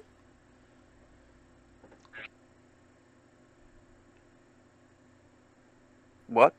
Is that a smuggler's You cut code? out there, Phil. Not to besmirch another's honor? I can't make out what you're saying. Damn. Well, why is my audio so frogged up? Yeah, you're breaking up pretty bad, Charles. Sorry. Oh, that's That time Okay, so it's not me. we heard it. no. That's No, that time, yeah, that was the only thing that came through clearly. what I was trying to say is would know. Well, I'm sure smugglers may have a similar code as the code of the sea, but I think he's talking about for the communication. No, I was Now, talking about not ultimately, somebody Help, but I'm just too broken to matter. You know, it's just crap. somebody has the other sending stone. It's not here. I guess it is worth noting because I realized that I said a thing and you might be confused. I said there was a few pieces of paper that were soaked. The one that I just read to you was one of them. The other two were completely unreadable, basically. So, a point of clarification. I do believe that whatever we need to know further, we're not going to learn here. The only way to get more information here, or else venture on man. And that's what I've been trying to say. Let's go down and find out. Perhaps there's a boat down there, perhaps not. Perhaps there's more crew, perhaps not. Who's to say whether they'll join our side or defend their dead captain? Who knows? All right. Well, does anybody not want to go down there? Does anybody think they have a good reason not to want to go down? Well, I do have a certain leg issue, but I don't see it healing up anytime. Yes, agreed. Nikor will say, I think it's good to explore below, but we should also be mindful of whatever's behind that other door that Sambalat had to barricade. A good point. An excellent point. But if the barricade was successful to defend them, it'll be successful to defend us. But there could be more of whatever's on the other side, or another way for them to get down to where we're going. So, Yeah, Sambalat seemed like a deceitful individual. I would not assume that what he said is on the other side of the door is actually what's on the other side of the door. But we don't know if he's lied or not yet. So do not be besmirching the honor of a dead man. It's not besmirching his honor, though, to be cautious, right? No, not at all. By all means, remain cautious and vigilant. Okay, good. So you, The thief is like. so you want God to go over and All right. open up the door? So, Yeah. you're doing the door, not the tunnel? No, Door? I'm just. That's a question he's asking because there's been so many going back and forth. So God would turn and say, "So do you want me to go open up the door?" No, we want to head down the stairway. All right. Guy will go ahead since he has dark vision. He'll go and stay about 20 feet in front of the party, and he'll lead the way. Okay. Right. Okay. So go ahead and place yourself in marching order. Gaw, or Jorlin, your alarm goes off when Goth goes into it. But, good to know that it works. Not the party members. Okay. Seems good. Anyone but the party members. Fair enough. A point of order, because they're going to be twisting tunnels, so it's not too big of a deal. But I am interested to know. A lot of these tunnels are 5+ little padding, so knowing marching order will be useful. Who wants to be second? Okay. I will go second. We'll just this for now. I am struggling with Roll20 at the minute. My computer's having problems, so I'm having to try and use my phone, which is, if somebody could move me, that would be great. I have done so. I'll kind of look to Nico and be like, which one of us do you think is better at fighting in melee? Who said that to me? Caliban. Nikor would point at you. Alright, I'll bring up the rear then. Point her right here and then stow it and bring out her crossbow. Minnie, you got a crossbow? No, I gave it up. I'm using my short bow still. Caliban will be bringing up the rear. Oh, I don't like it. Okay. Put Smitty behind Jorlin. Okay. Is Jorlin after Ara then? Yeah, might Okay. as well. Sounds good. Yeah. And obviously, you guys can move yourselves as you need to, but I'm just, for now. Perfect. Okay. So you guys head down the stairs. You come to the intersection here, revealing a relatively well-lit space, actually. I guess you can see screen further this way. I guess you can see a scene further that way. So let me see. What you see? I see what I see, and that's all I see. Okay. All right. To your right, or to the west, more specifically, there's an uneven, naturally formed cavern that is about 20 feet in diameter. And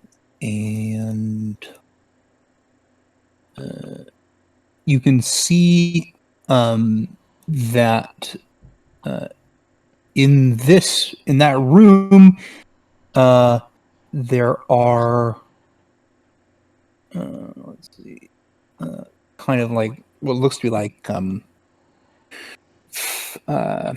matting with from like hay and straw covering the floor, but it seems pretty damp, and the walls themselves also seem pretty slick.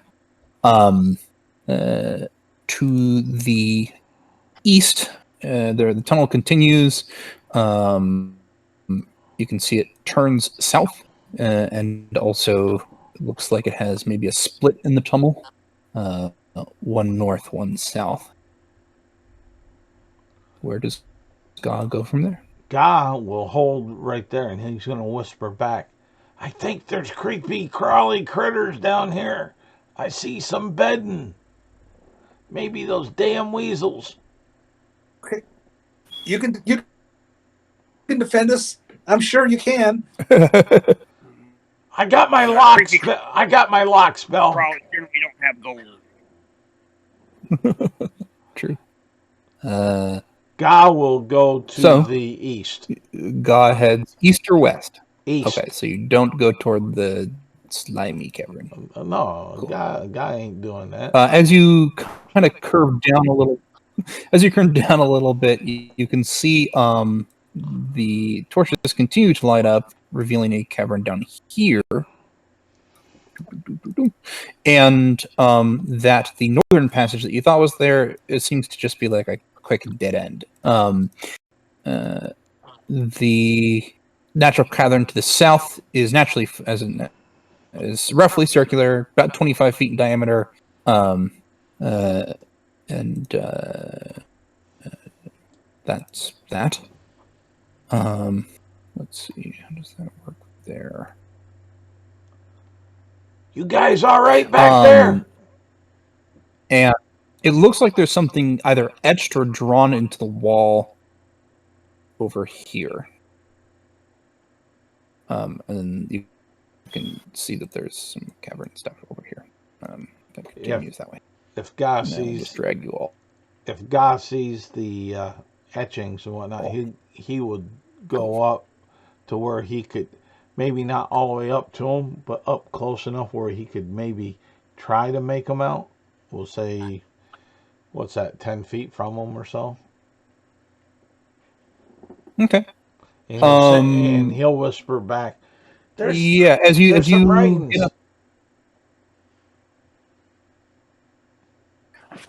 Say it again. Can you read those markings? All Guy's gonna do is whisper back, there's some writings up over here. Yeah. As you get about, we'll say there, there's a few different etchings and such.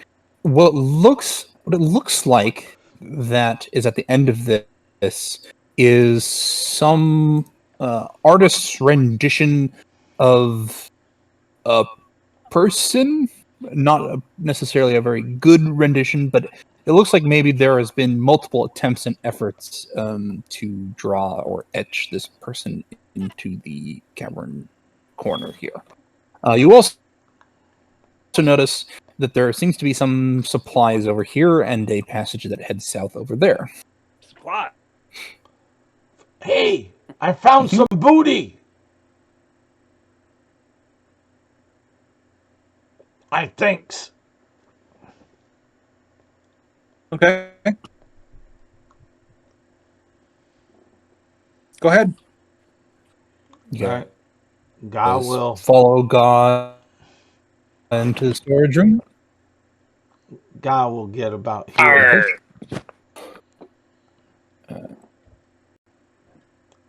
Oh, Yeah. Well, let's suddenly do everybody that. stops. He goes, "Look."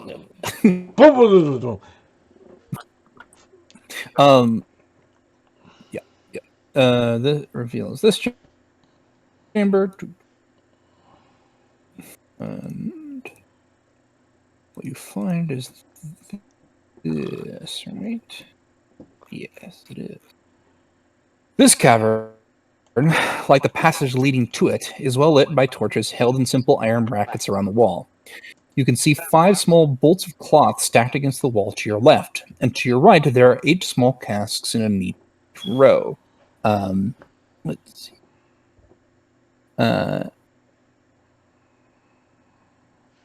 In addition, nope, actually, that's all of it.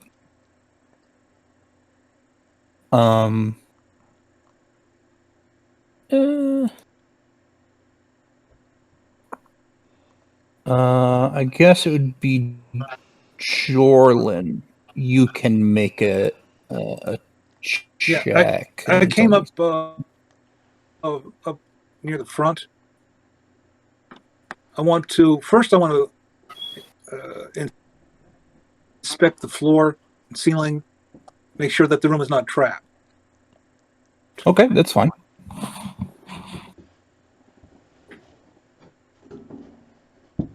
Where is it? There it is. 24. It doesn't look like anything's trapped, but there is 2 things that immediately stand out as a bit odd or interesting. First of all, the brandy and silk both have maker's marks on them, and the silk in particular, due to a material request at one point from your friend at the Wizard Tower, you recognize as stolen. This is some bolts of silk that were taken from whatever craftsman trades it or makes it. You can't remember which.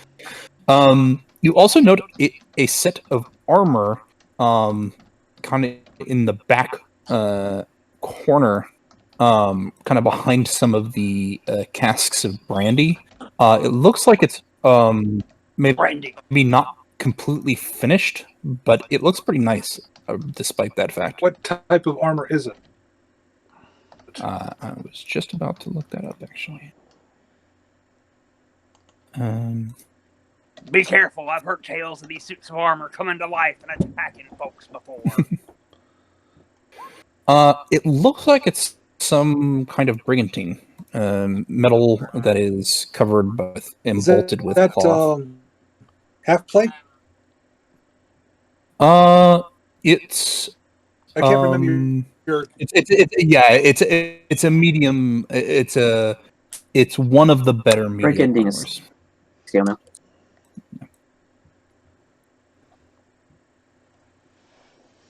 And it's not finished, right? Yeah, it looks like it's very nicely made, but it looks like it was trying to be modified for a person who's larger. Like it wouldn't have like it was designed for someone who's of a slight build, and some of the leather and straps increased. If you actually go to pick it up or otherwise look at it, you realize that there are arcane markings on the armor for this as well. Really? Yep. All right.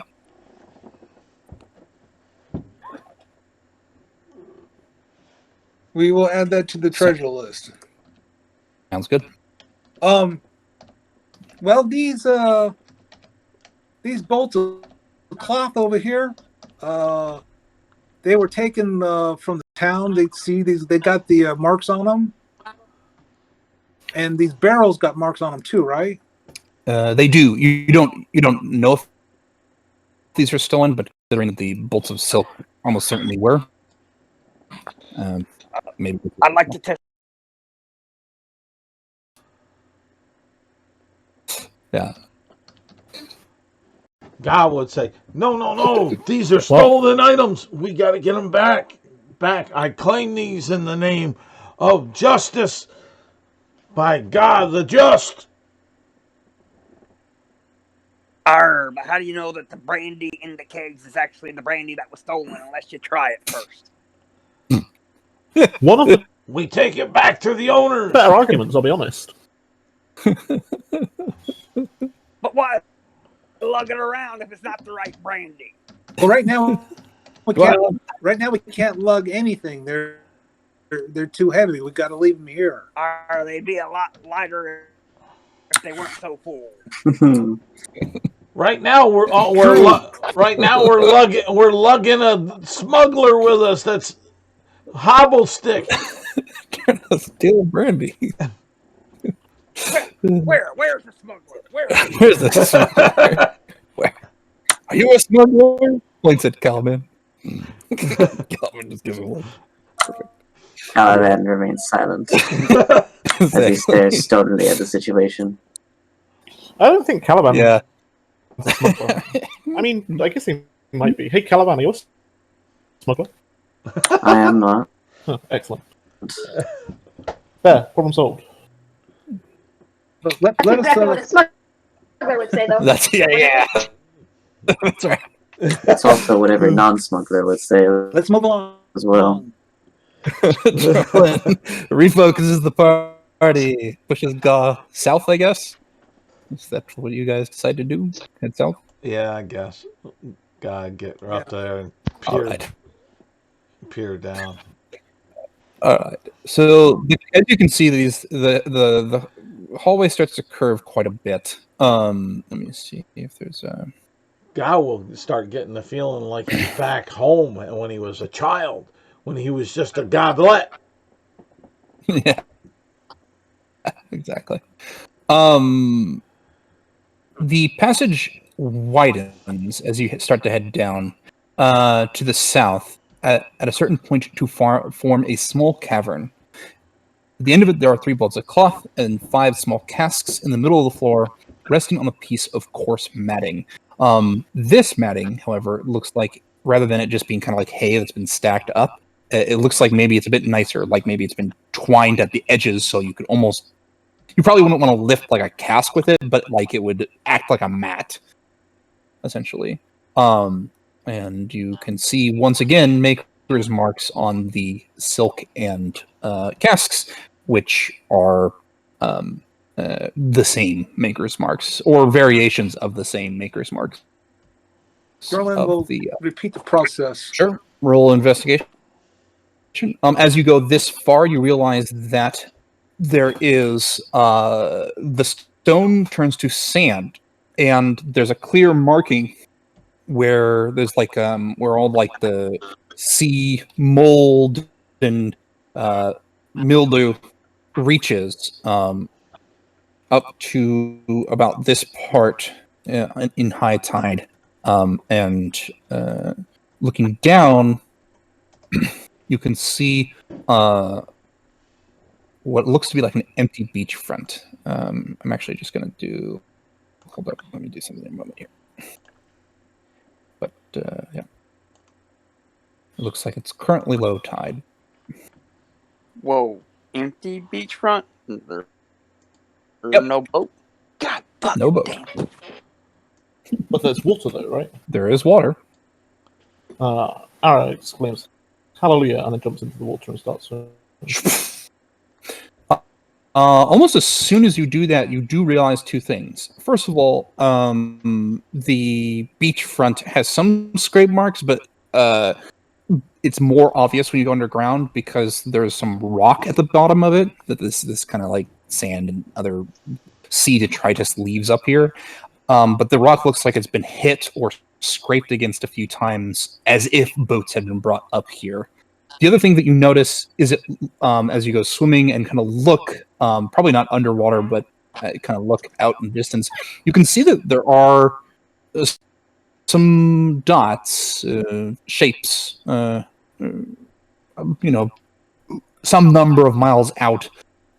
Unclear exactly how far because there's no good comparison on the horizon. Looks like there might be some fishing vessels or rowboats or something like that out Question. and about. Right as we entered this building, I sent my familiar back to town with the herbs to deliver them. So we've been exploring and we had an hour rest. Is my familiar back within 1 mile? The familiar has a 30-foot flight speed or a 40-foot flight speed or something else? Probably 40. Okay. We'll say because it can fly in a straight line rather than curve along the road, it probably hasn't reached Prime Water's house yet. It hasn't reached the chef yet. Okay.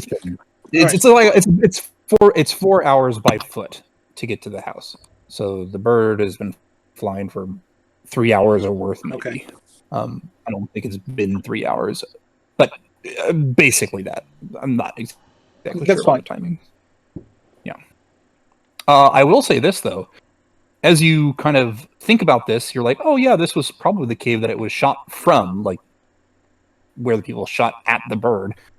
But you also notice that there are 2 or 3 other plants that are matching the description of the thing you are looking for, just right in here. Well, might as well grab them. Sounds good. So the rest of you, it's relatively well lit. Feel free to do what you like. Let me know. Go ahead and move your tokens where you want to be. But in general, let me know what you want It's still to do. light, right? It is about 7 in the evening. It's dark as shit here at 7 in the evening. Is it? At this time? It would be if it was winter or otherwise fall. I think so. But in this case, I think it's probably early spring. So it's probably It's probably dark, but it probably recently got dark. Okay. Perhaps we should light the bullseye lantern and flash it out a few times and see what. I guess it's also worth noting it is currently raining pretty heavily. Let me ask you a question. And I got the Tidewater book. When is the next high water? Where are we in that cycle?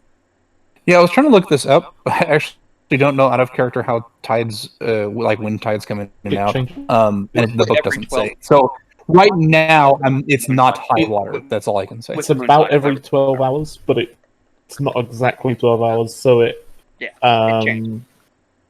it changes daily. Yeah. So we'll say that it's getting closer to the high water mark. Like it's. I'd like to explore in over here, and then over here, and then we can make a choice about the lantern. Okay, sounds good. Well, that's just me. Now there are other people in the party. Yeah, that's totally fine. I was actually going to say, Arthur, as you're keeping an eye out behind the group, you don't notice anything that's like moving or otherwise dangerous, but your perception is pretty high, if I remember correctly. And you realize that you think you know, either recognize or know what it is that is being drawn or etched in this corner. There is a lady who is particularly popular at one of the brothels in Saltmarsh, and this artist's rendition looks like an attempt to get closer and closer to her looks. Oh, really? Yep. Okay. Good time call. Ga will be inventorying the ill-gotten goods. Come on, Gob. We need to go keep on looking. I got to get all this inventory Yeah, down. you're by inventory. It's not. Are you writing it down? Is that what you mean by Yes. inventory? Okay, Yeah, so yes. you He's doing mark it some in, stuff down. he's Sounds doing good. it in his own shorthand. He's making Yeah, little circles. you'll probably want to for get barrels. the sigils off of these too. Yeah. But he's making little circles Yeah, it's totally for fine. I'm barrels, just little logs. eventually I want to get the bolts. sigils, but it looks like I like how I keep talking exactly when Charles talks. It's excellent. Well, Anyway, it's just one of those nights. But yeah, I try to get as much information off the things and doing the inventory, so we know. roll. You can do a GM roll from your character sheet, Michael. What? Anyway, you can do a GM roll from your character sheet, so there's no chance of you mistyping, so that everybody can see it. Did I not do that right? Yeah. Yeah, that's totally fine. That said, looks like Ga is busy in the moment, and eventually Ga returns to start checking the thing Somebody- out. So probably unless you have very good stealth, I think pretty much everybody notices except Ga. Maybe Jordan. I got +5 still.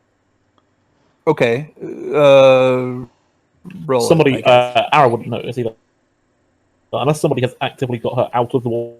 Oh, she's that's still true, swimming. actually, yeah. And she will remain that way until somebody pulls her out of the water.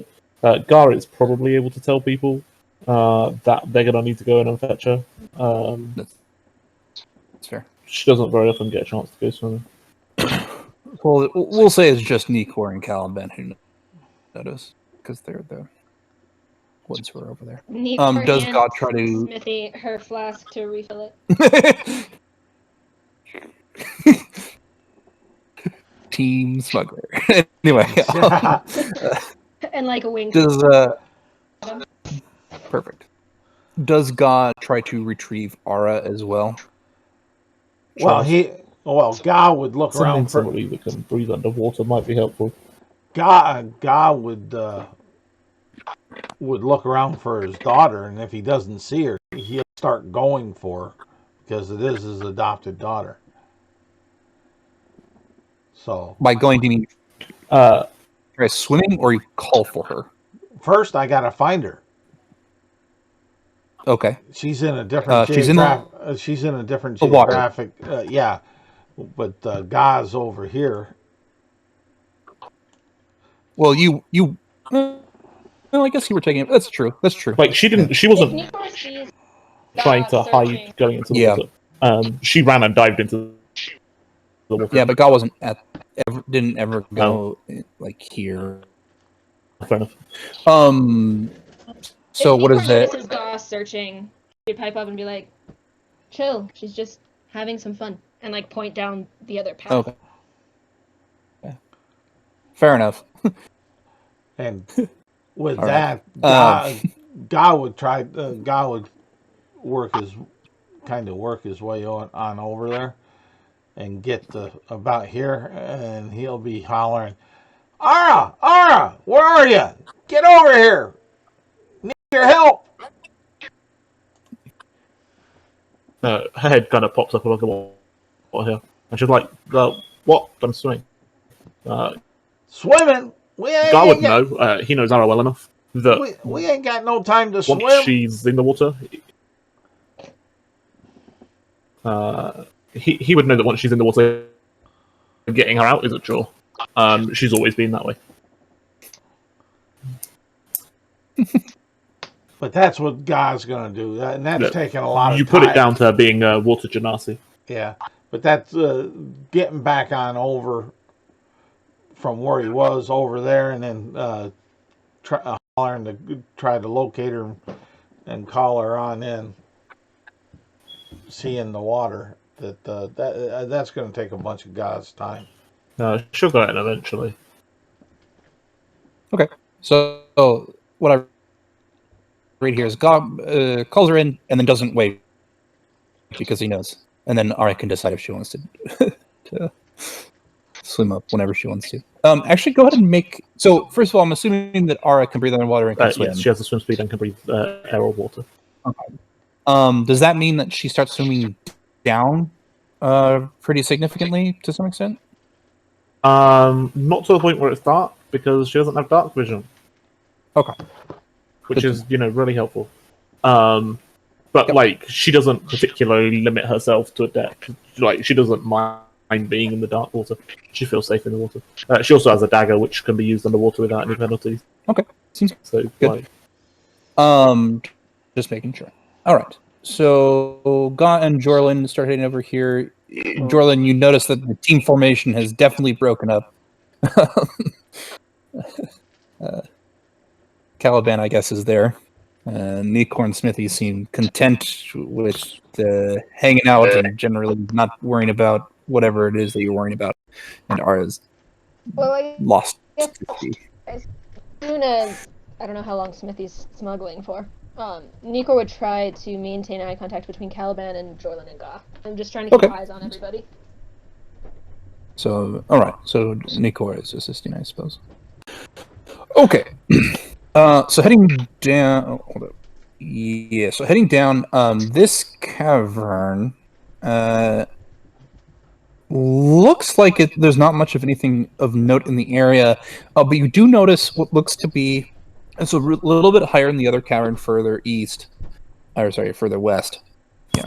And it looks like there is signs of habitation, as in people probably stay here more than anywhere else if they're in the cave. Maybe here as well. And let's see here.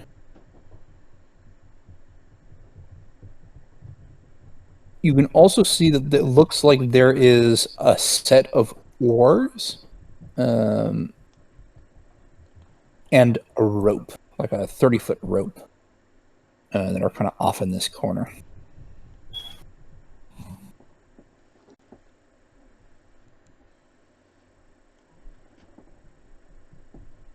Ta-da. Welcome back, Phil.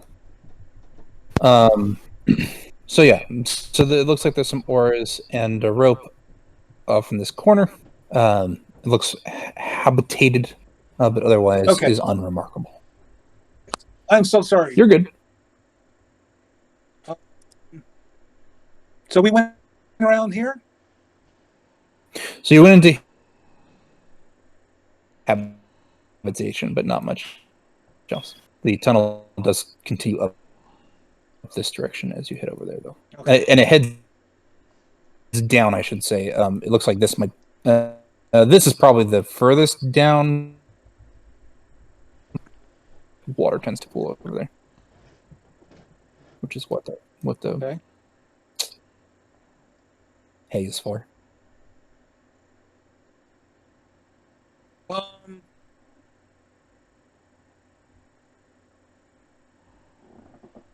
How do you guys feel about rereading this piece of paper that we have?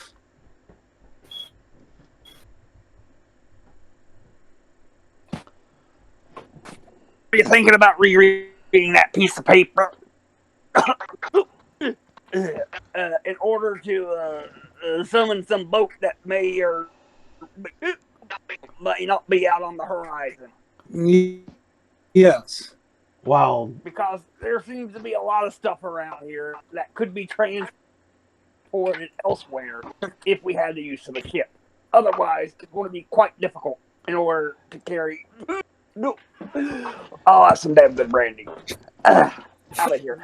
Ga will, if Ga's hearing this kind of inebriated, not necessarily drunk, but imbibed conversation, he'll Medicinal purposes. he'll holler back. I'll note how much you took off there, so you can pay the rightful owners back when we get these goods back to them. They're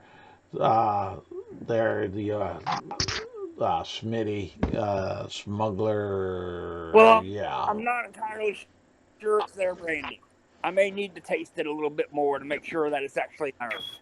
I think I've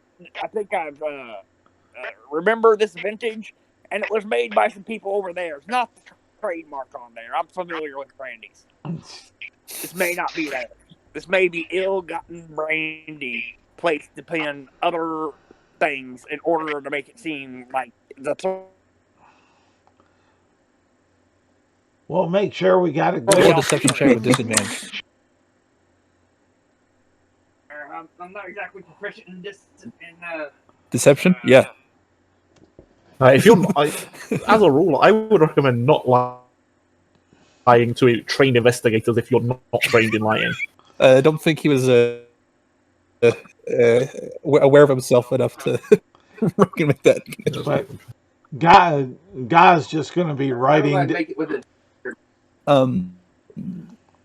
Yeah, I think let me double check. I'll just look. Okay, you have it set up so that it always rolls. So just roll it. Yeah, you're good. Oh no, you don't. Here, let me just do this. I should do this. There we go. Now it should query advantage. Just roll it again. Yeah, go ahead and roll it again. Regular. Go ahead. What were people saying? Guy's just letting them know that he's going to keep account of the volumes, the inventory, and that so the owners can get reimbursed. Okay. Yeah.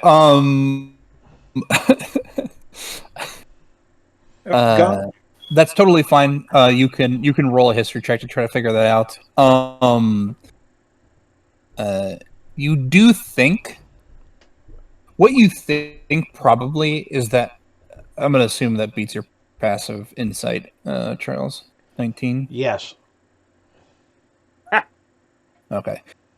You think that Smithy thinks he knows that this brandy isn't from the Saltmarsh and thinks that they've smuggled, a different brand and a different barrel? I mean, he's even saying it with such confidence that you might want to check it just in case. Check that particular thing. But you would say it has more to do with the fact that he's inebriated rather than he's necessarily correct. See, guys, to put it bluntly, Smithy is actually very certain of his statement. Well, yeah, himself into it. He talked himself into it. Yeah. But that aspect, God could care less about. It's still about the inventory and getting it to the rightful owner, and then having there was X amount of full barrels, and now there's that, and right over there, that peg leg Pete, he owes you. It would be God's perception or purpose.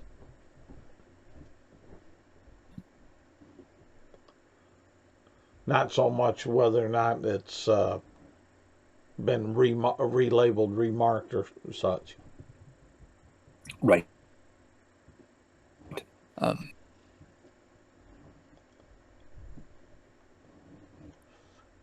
And he's saying that out loud to Smitty in hopes that it keeps him somewhat honest. He still doesn't fully trust him.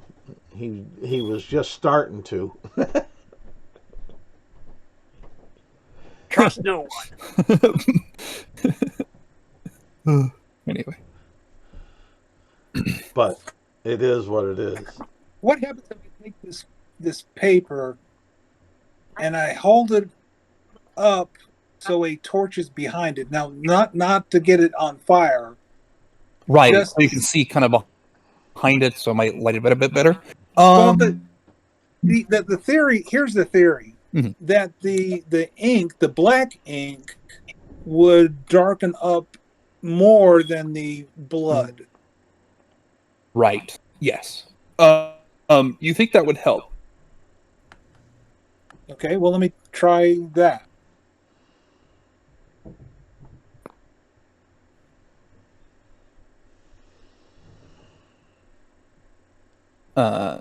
Sounds good. Make me an investigation check with advantage.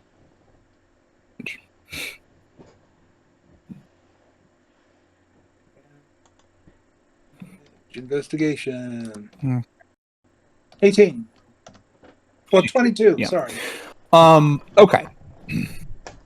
You were able to determine that there was some sort of signaling system on this piece of paper that you were able to read partially, and that the signaling system is sent from shore to a boat and vice versa. I think the boat sends the first signal, and then you send back, etc. There are some other details that are lost due to this blood that's dried into the pulp. But you believe that one of them is a question asking if it's safe, another one is a question to confirm that it's safe, and the last one is to confirm to start bringing the supplies in. So it starts with the boat in the water. The boat in the water Okay. sends a message, and then the message is returned, and then the boat sends a return Got it. message. As I mentioned, unfortunately, the stuff is pretty mangled, so you're not exactly sure all the details because there are details here. But you could probably guess one or two of the messages based on what I had mentioned before. One or two of the signals. So the big one, the other thing, the big one is that I'm going to need to know what the keyword is for safe. So the boat is going to ask me, is it safe?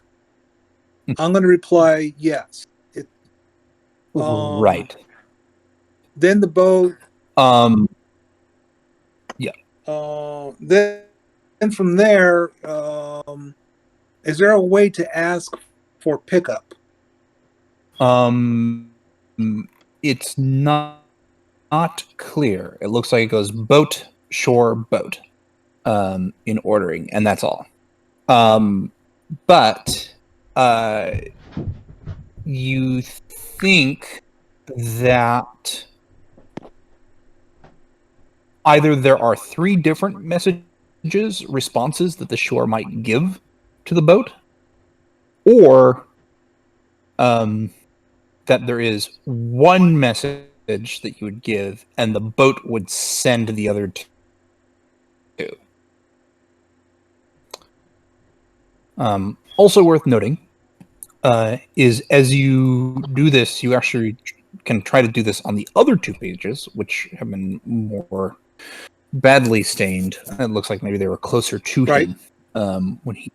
But you are able to determine that one looks like it is you are able to piece enough words together that seem to imply that it was essentially a docket or a receipt for various supplies. You even see one for bolts of cloth. And the other one looks like it is either a letter to Sambalat or that Sambalat was planning on sending to somebody in Saltmarsh. Okay. Unclear who. Let me circle back real quick. I don't want to take up too much time. But on the 3 responses, I'm assuming that there would be yes, it's safe, no, it's not safe, or wait. something along those lines. So I'm sort of thinking that those 3 responses would be what I would send back. One of those 3, yeah. And what was the first? The first one, I believe, all you got from it was long short.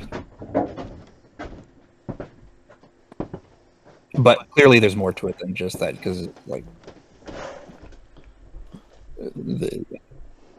the second one, you just have short long, but there's the middle is concealed, and the last one just starts with long, and then the last part is concealed.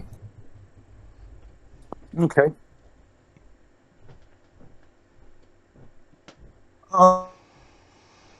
With me here.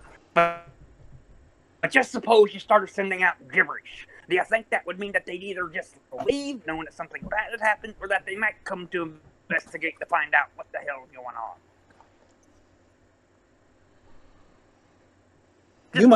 You might know more about that answer than I would. Are you insinuating something there, lad? Yes. Oh. Okay. On the one piece of paper that we found, it was long, short, long times 2. I would try that. It was, yeah, LS. I would try long, times 2. short, long, short. That's what I would try. Go long, short, long, short. Whenever you get a signal from out there, it's dark, but it's kind of rainy. So, okay. I might recommend. Did this house have 2 stories? It has 2 stories and a basement. Arguably 2 basements if you include the caves.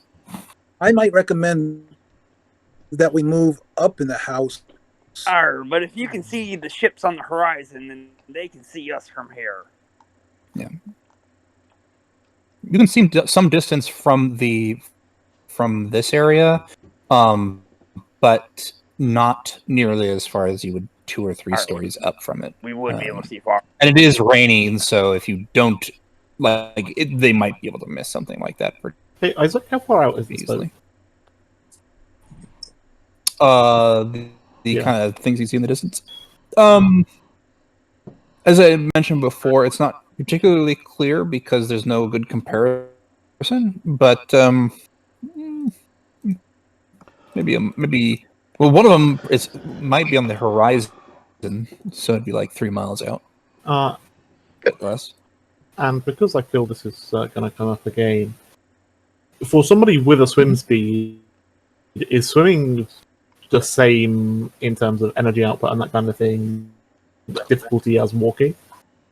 Is that what the swim speed kind of is indicating, though? That it comes as naturally to them as walking does? I think it probably is more difficult than walking, but it really depends on the substance you're swimming through. In your particular case, it's probably not much worse than walking. Sure. Yeah. No, that makes sense. I will mention this just because it might be important.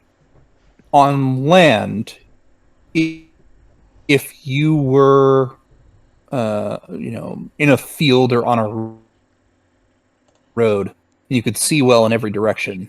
That would be like if you could see down easily, like you could see really well underwater. Because you can't see very well underwater, you traveling the open ocean is like you being alone at night in a giant field. Yeah. So you can decide how dangerous you think that is from a traveling standpoint. I can tell you, but from experience, it's not a place you want to be. Maybe it's Ara doesn't ask you; she's nowhere near you. But you can let her know as soon as she asks. I got a question for you. With comprehend languages, I can understand any written language that I see, but I much touch the surface on which the words are written. Now, it does not decode secret messages. However, I would beg to differ that this is not a secret message, this long, short, long, it's simply a different form of communication. Okay. You It'll you've take- piqued my interest. it'll take me 10 minutes to cast it because it's a ritual. Sure. I mean, I appreciate the argument, but I think this is exactly what that spell is saying you couldn't do, because it's supposed to be a code, and it's saying you can't just magically know codes. You can understand a written language, even if it's not a language you've ever taught. Is it a secret? Is it a secret message? I'm not saying it's a secret message. I'm saying, like, it's a code, and comprehend languages doesn't let you decode things. So Maybe. But it's your ruling. I guess I'm a little confused. Like, as I said, you've piqued my interest. What is it that you want to do with comprehend languages? Well, mostly I want to find out what this long. I want to figure out what the code is. What does it mean? From the paper or the other paper? Well, either one. Okay. So one of them, the small piece of paper, is clearly code. Because it's a shorthand. Right. The other piece of paper, you might be able to get something out of it if you could see it. But Okay. you can't. So All right. I'm not saying no to what you said. I'm just saying no to what you would end up doing with it. All right. So, what do you guys think about going up?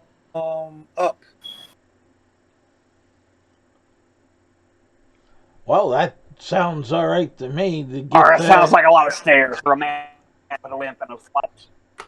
we need to get our local lush smuggler away from the goods of these honest people.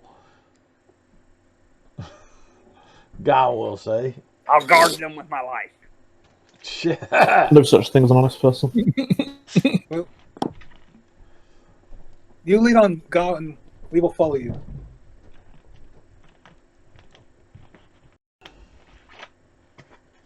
Nikon would ask to clarify, are we all going up and trying to signal from the higher levels?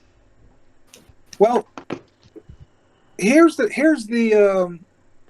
thing. High water is going to be coming up soon, All right, there's the meaning watermark. I can stay down here. Where this room is right here is above the high water mark, or else it wouldn't be stored here. I'll just stay right here and guard it. Make sure nobody comes and gets it. Do any of you actually know how to swim? A bit. Like actual swimming or like human swimming? And have you tried swimming with one leg? Well, I can dog him. Yeah.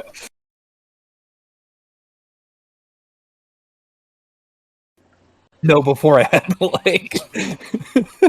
Anyway, continue, Phil.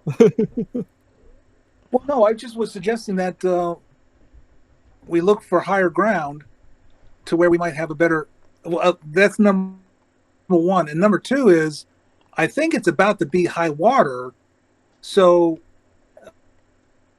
them sending the boat right at this minute would probably not be the thing to do. We might have to wait like 12 hours. That's just a maybe. God would interject. Wait, why and would say- you want them to send a boat at low water? Because the boat Yeah, has so to come into the water cove. the tide has to be low in order for the boat to get here. Otherwise, this whole cove thing is just covered up by the sea. I misunderstood. So the cove is completely underwater, completely hidden at high tide? During high tide. Up until that part right there in that upper cave where the goods are stored at. God would interject and All right, say, when I first come on down, that hay over there was wet and slimy, so maybe the water comes all the way up to that hay. Right around there. These bolts of silk have not gotten wet, and these bolts of silk have not gotten wet. I think that this is just a low area that the water is seeping in through the rock. No, you mean silly. Everybody knows water can't go through rock. Alright. I've seen it done it before. Nope, rocks are solid. Water liquids can't go through solids. Well, you see, nailed it. a lot of rock isn't necessarily solid. It's kind of porous, and they're small little granules, and these things can go through. You ever seen it in the cavern and seen the water dripping from the ceiling? You ever wonder how that happened? A crack. I mean, usually it's because I've just come out of the water and shaken my head, but It's following a crack. That happens too. That And some of the was cracks are kind of minor and very small, hard to What? see with the naked eye. But maybe we need to go upstairs and signal from a higher vantage point and set up a trap for when they come in down here. I'm pretty hot right now. are we sure we want to be signaling to what is presumably 15 pirates? Yes. Well, we did take out 7 of them. yes, when everybody was at full strength. Is everybody at full strength? I can take them all on myself right now. Ah, excellent. Off you go I then. think everyone but Smithy is pretty much back to normal, but my point is that there's no longer 15 of them. Well, no, because originally he said there were 30, right? That he did. And we've taken out 7, so we're looking I at... thought he said I think he 15 said- originally, and that's Said why I didn't 15. clarify. Okay, There were sure. 15. 7 are gone. And that's only if we're taking him at his word for giving us the right number of guys.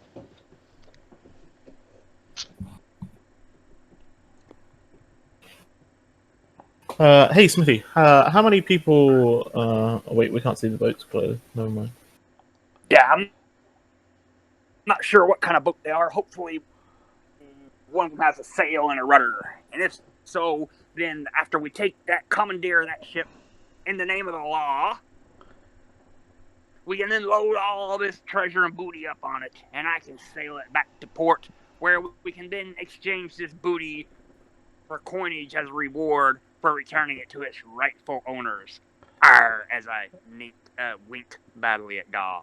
So, hold on, your plan is to take other people's things and then get them to pay you for the things that It's you called shouldn't have in the first place? It's called salvage. Arr. It's called... I don't think that's going to work, but we can try. Guy in the moment of They would be moved to generosity by the returning of the goods that they had lost. I mean, it's almost as the same as giving them stuff for free, since they had already marked it off as not having it. I mean, the other way of looking at it is it's almost as though you're trying to sell them something that already belongs to them. Arr, that is one way to look at it, Arr. You're not wrong. Guy in a moment. I may be stupid when it comes to water going through rocks. It's all a matter but, of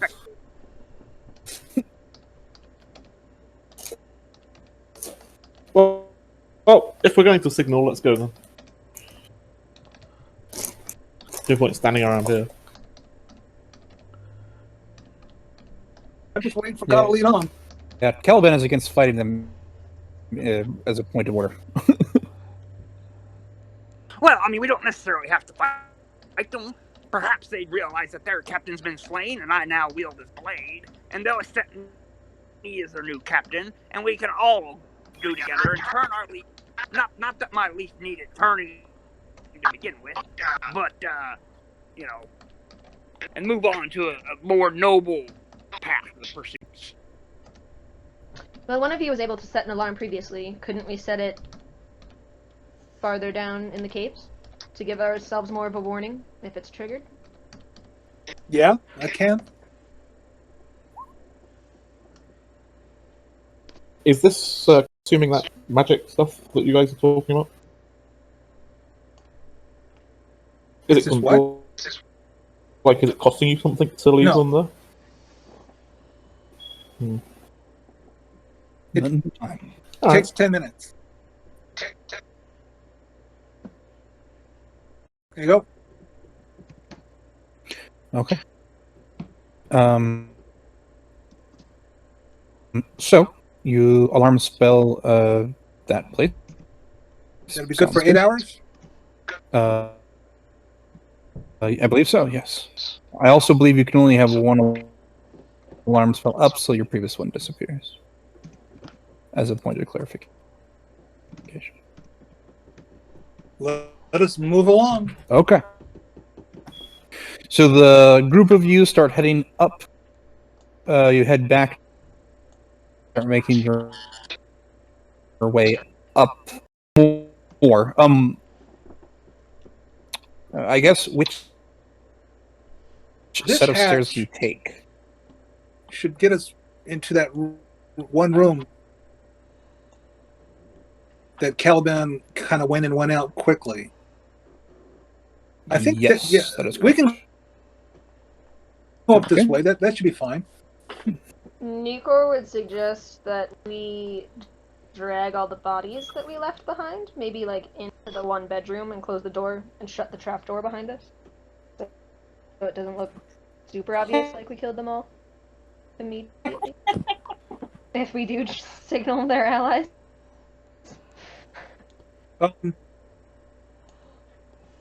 You got that one. You got the one room where you had the one dead body. I mean, if you really want to pile up the bodies, we can pile them up there. That little study comes in handy. Here, I'll put you back there. So we could put the bodies here in this corner. What do you think? Yeah, let's do that. Sure. You try the bodies over here, is that right? Over here. No, up where this other body was first found in the other room. Oh, sure. Okay.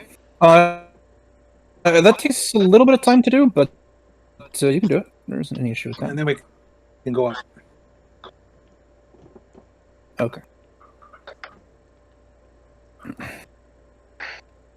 All right. Oh, let me move you guys to that. Just out of curiosity, Mhm. is it somebody here who has a is it my house, or is it coming through here where I'm hearing a little chirp of a smoke?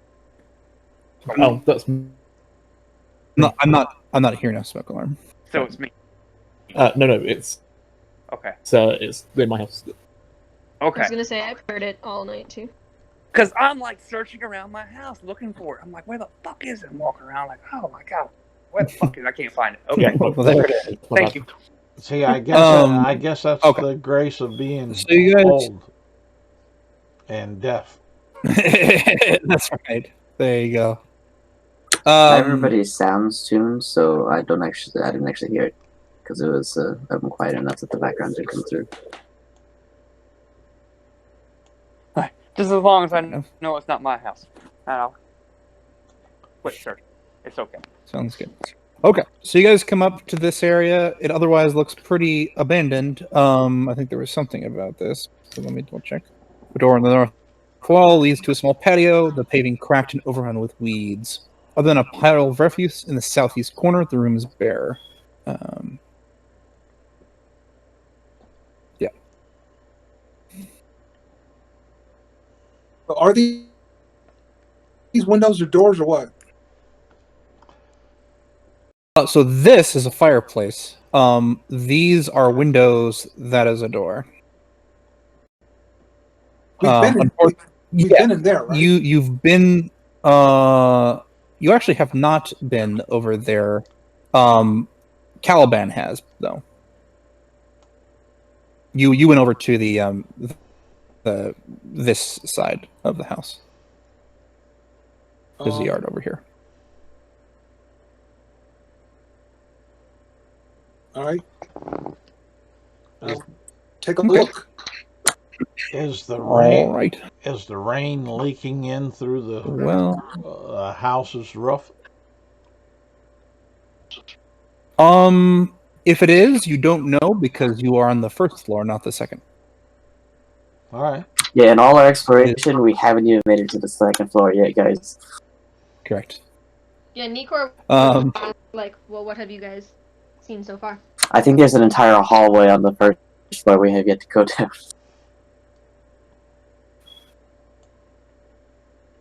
Your guys' lack of a ground floor continues to confuse me. That's true. No ground 24. floors. Yes. Well, Nikor gestures and said, "Then shall we?" All right. Together. Yeah. Sorry, I was just checking to see. It looks like this area looks mostly the same as the other side. You do notice that the wall seems. It seems like the wall that heads off to the cliff is on the other side, and so this wall seems like it's maybe in a bit better repair. The other thing worth noting is that there isn't a garden over here. It looks like whatever was over there has been overgrown to the point where it's not even recognizably tended. That said, if you looked around, you would maybe notice a few broken tools and such. But other than that, it seems pretty mundane. You can also see through the windows that there's a set of stairs that lead up this direction. But that's neither here nor there. That's in the kitchen. So, yeah. Okay, so essentially there's nothing in this room, right? Nothing in that yard, correct. Okay.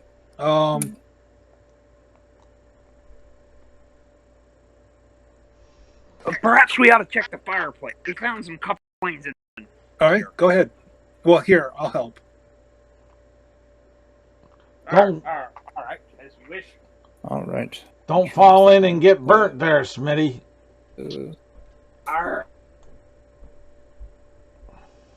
Yeah, All right. I'm good at healing wounds, but like your body suffers any more burns, and that'll be it. Oh. Can I have Smithy roll a dexterity saving throw with advantage? Oh, okay.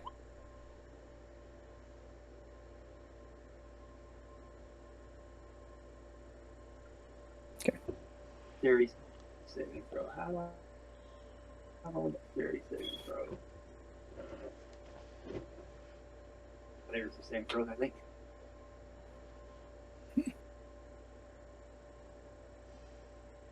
Oh, it's that. I understand. It's right underneath your proficiency bonus. Okay. Yeah. You get up the stairs without any issue. As you check the fireplace out, it doesn't look like it's been used in some time. But it does look rather big and probably would be useful as a fireplace if there was, firewood and stuff inside of it. So are these windows or doors here? Those are windows. Okay. This place uses mostly natural lighting, although there's a lot of chimney or fireplace options as well. I will say, I guess worth noting, these ones are big enough that you think that maybe they would rise out of the house itself, or otherwise make their way in a more direct path outside, rather than possibly smogging up the inside of the building. Right. Have we finished the first floor? You have not explored anything to the east here. But other than that, it looks like you have. Yeah, these other rooms are you have looked in. This is east here? This is east. Where's the door? It's a hallway. Thank you. Mm-hmm. Shall we go, guys? Let's. All right. East or up or north and up, as it were.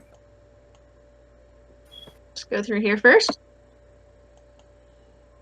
Okay. Yeah. All right. You guys make your way to that room. Okay. So as you go down here, the lighting from before of the daytime and the lack of rain is essentially completely gone. You do have some torches and other sources of light on you, so I'm not going to worry about it too much right now, but it is worth noting you need to have your own light sources to see anything right now. There are two doors on the south wall. They seem similar. And then the hallway ends. God, where are you? Guy's over here looking at the stairs that go up. Because someone said we Okay, needed to go to fair enough. go to the top. We'll describe those two. Yeah. Stairs. The staircase on the eastern wall climbs to the next story, reaching it at a balcony that overlooks the entrance hall along with its north and west sides. The stairs appear safe to climb, although the balcony rail is broken in several places. Let's see.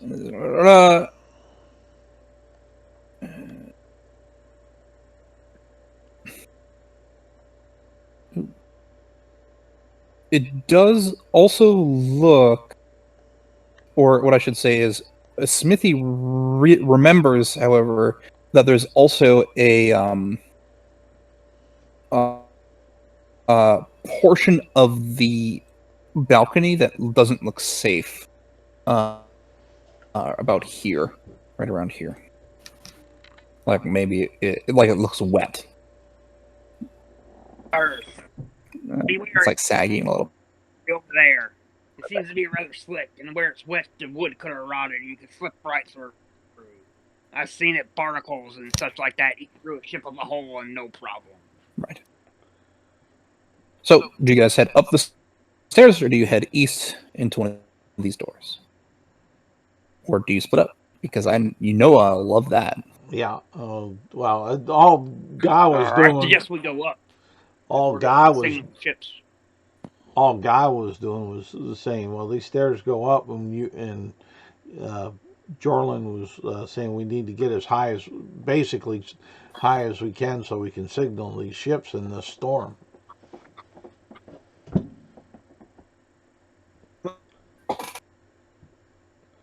So some very valuable books. We got several books already.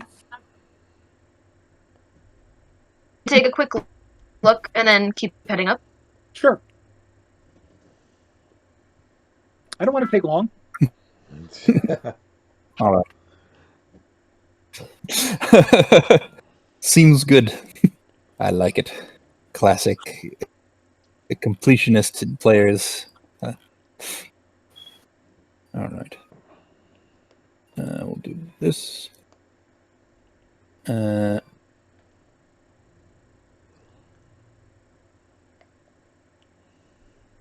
now. There we go. Oh, okay. So I guess you take the first door south here. As you open it, you notice that there is a door connecting the two rooms. And I will describe the room as asked for. Yeah.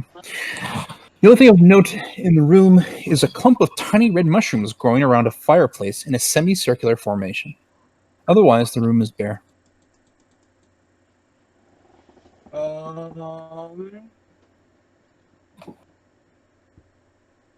Sounds like a fairy pit to me. You bet. Do those mushrooms look poisonous? Roll a nature check. Can I have a bonus for having proficiency in poisonous tools and herbalism? Yeah, go use add Take a quick proficiency. look at the roll 20 while he's doing that.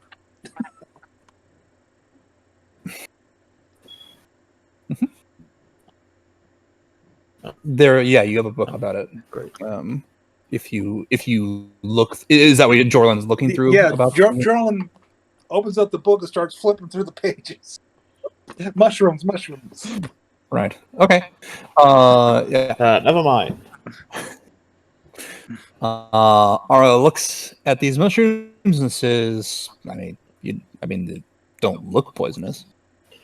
Yeah, like she has proficiency in poisoners and herbalism, so one of the perks of being a cool monk.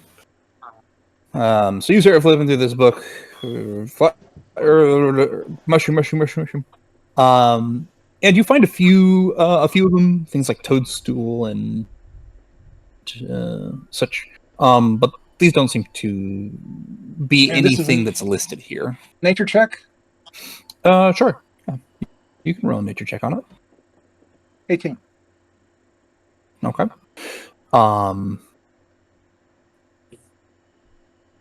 You know that it's possible for mushrooms to grow in that kind of semicircular pattern on their own, but that also can be a sign of fairy mischief, fey mischief. So you're not sure if you want to risk it.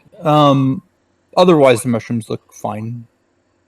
I mean, you're not sure you'd want to eat them, but they don't. Nothing stands out to you about these mushrooms. All right, okay. let's get this door. Can I take the mushroom? Sure, you can grab some mushrooms. She was kind of putting it out to the group. And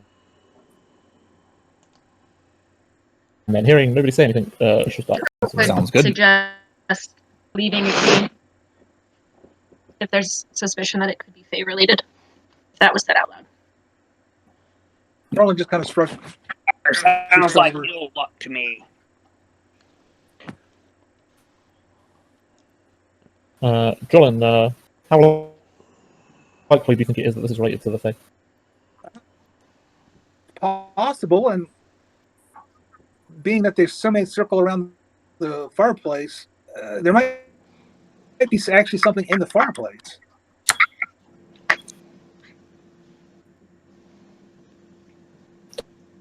Does anybody have any knowledge on the Fae, that kind of thing? I've heard stories that'll turn you white.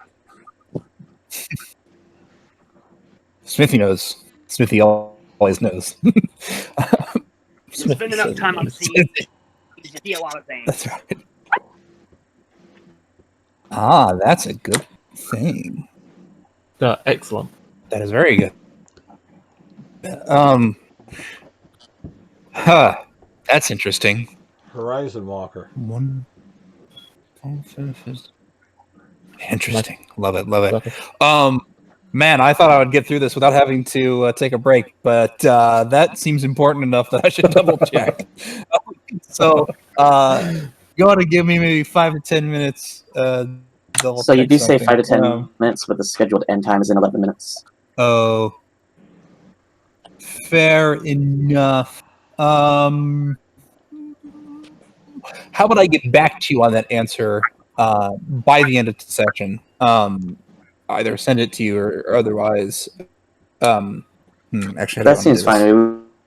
We can follow up on it next session. Yeah, We're not gonna, that's what I'm basically saying. Yeah. There's not a ton left we can do in the time we have remaining. Correct. Does Jorland go into the other room? He will open this door. Okay, fair enough. A torch falls into the oil-filled room, but it's unlit, so you're fine. Anyway, that's why I'm standing here. That's right. Exactly. So, aside from a large amount of plaster that has fallen from the ceiling, the room is bare. The room's empty? Yeah, it looks pretty much empty. Yeah. Just a lot of plaster from the ceiling. It's fallen. I guess it's not completely empty, right? Like the plaster's on the ground and such, and there is a fireplace over there. All right. You're investigating the fireplace? Yeah, I wanna. All right. 20. Make it right. Jorland's really hoping for more books, I can tell. Unfortunately, this fireplace seems much like the same. One thing worth noting about it is this is another big one that would lead all the way up to the top of the building. It would lead outside like the other one across the other side. Okay. You also actually smell something coming from it. 6. From the fireplace? Yeah.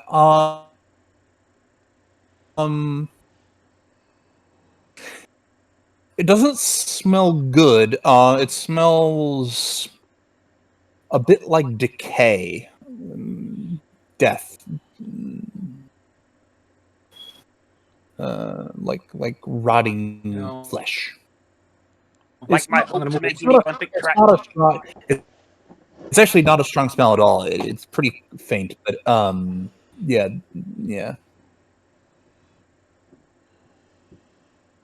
I'm gonna close this door, and then I'm gonna exit and close this door.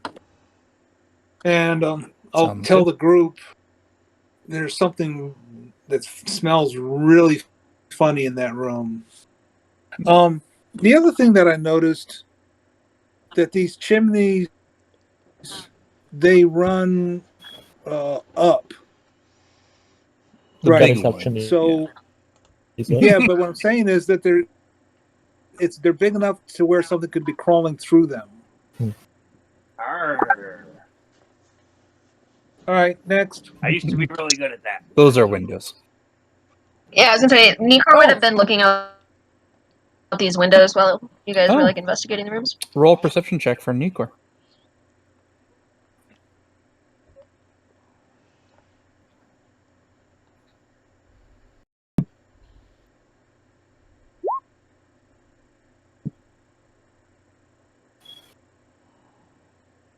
My God, do I see a group of people that look exactly like us? You're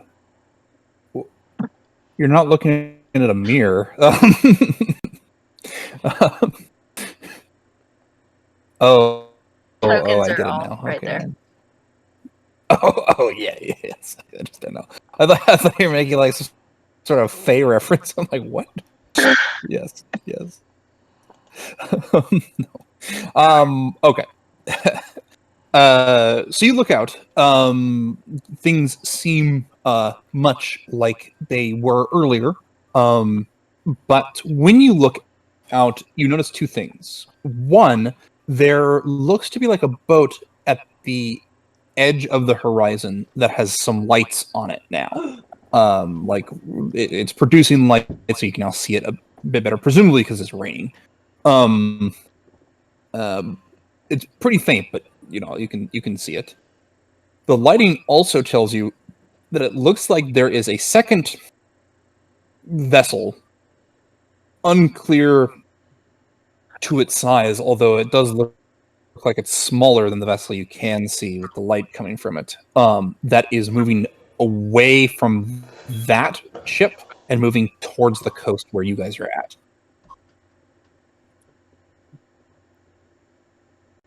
Did you say you like a rowboat? The group. Could be a rowboat. As I mentioned, it's pretty far out, so it's hard to tell, but the light coming from the ship and the last vestiges of the sunset, it's something a little darker than the water around it, is moving away from the lit boat towards the coast where you guys are at. Well, she'll point that out, and she'll also say it's worth considering that the signal may have been given before we interrupted. Yep. Dramatic music.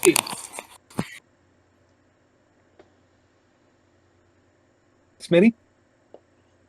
All right, if only I had me supply glass. Given, assuming that is a rowboat and it's way out there, how long do you think it'll be before it gets here to the cove? Or it'll be here in about, I don't know, however long I think it would be. Sure. I would think wrong, You would say honestly. it's you would say an hour an hour if there were 2 people who could swap when one person got tired to do the rowing. You might normally have 3 people just in case on those sorts of rowboats, but at bare minimum they would have sent 2 to swap. Yeah, it's possible. Bare minimum. Well, they didn't Fast an send. hour if it's well bowed with men with strong backs and arms. Yeah, I guess it's possible they didn't send more than 2 if they're planning on taking cargo or people back with them. Right.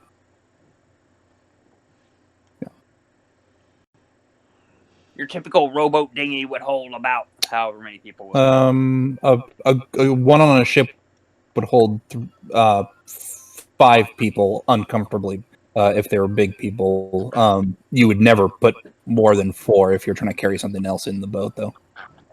Up to 4, but maybe less. Anywhere from 2 to 4. 1 to 4, but yeah. 7 pirates have already been dealt with. That would take us up to 11. How many? What is the? You said it's raining quite heavily. Mm-hmm. Is it stormy? Like are the waters stormy? You would not be surprised if this was a storm coming in. You're not sure how bad it would get, but it's raining heavily enough, and it looks like the clouds are pretty dark. And my follow-up question is, how certain are we that this is a rowboat? Not certain. Yeah. We really can't. Wouldn't it be strange, given that there's a storm coming in, or there looks to be a storm coming in, that they would send a boat that is reasonably easily captured? It does think of desperation, but then again, desperate men are often known to do desperate things, and those involved in piracy and smuggling are often quite desperate. I would also put forward to support the idea that they may not be sending a rowboat to us right now. Is that if it was 15 is the actual number, they have 7 people that may or may not be responsible for loading cargo. They had a decent amount of stuff they would need to load up. That could be the ship, and they'll send a rowboat once they're closer.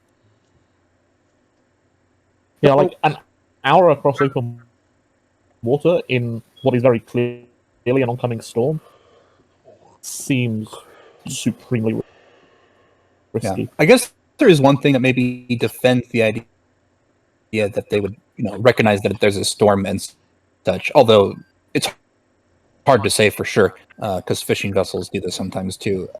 The sails on the big ship are pulled up.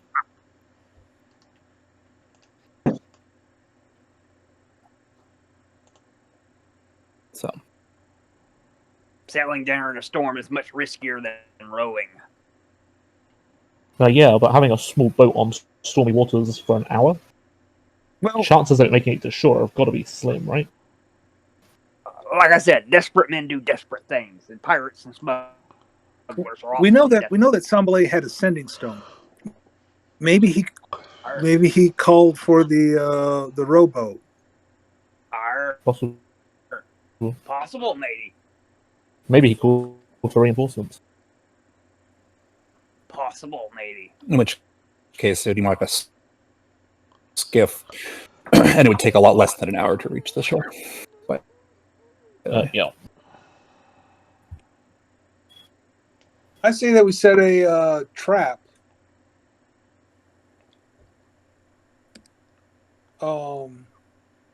We can watch it. How about we go down to the cove where they're going to land and wait to waylay them when they get off the boat? I could wait in the water for them. That's what I was thinking. I suggest we stay here until we can maybe get a better view before heading below. Yeah. We set our Let's just say I did not exactly quit. We can at least wait till they get halfway here, which will still give us half an hour. Assuming that it is how going long to does it take take us if I were to walk straight from here back to there? How long do I think it would take me? By yourself, safely. Actually, by yourself, it might not be safe. Period. But leaning on a strong shoulder. Right. Might take you a minute. or two.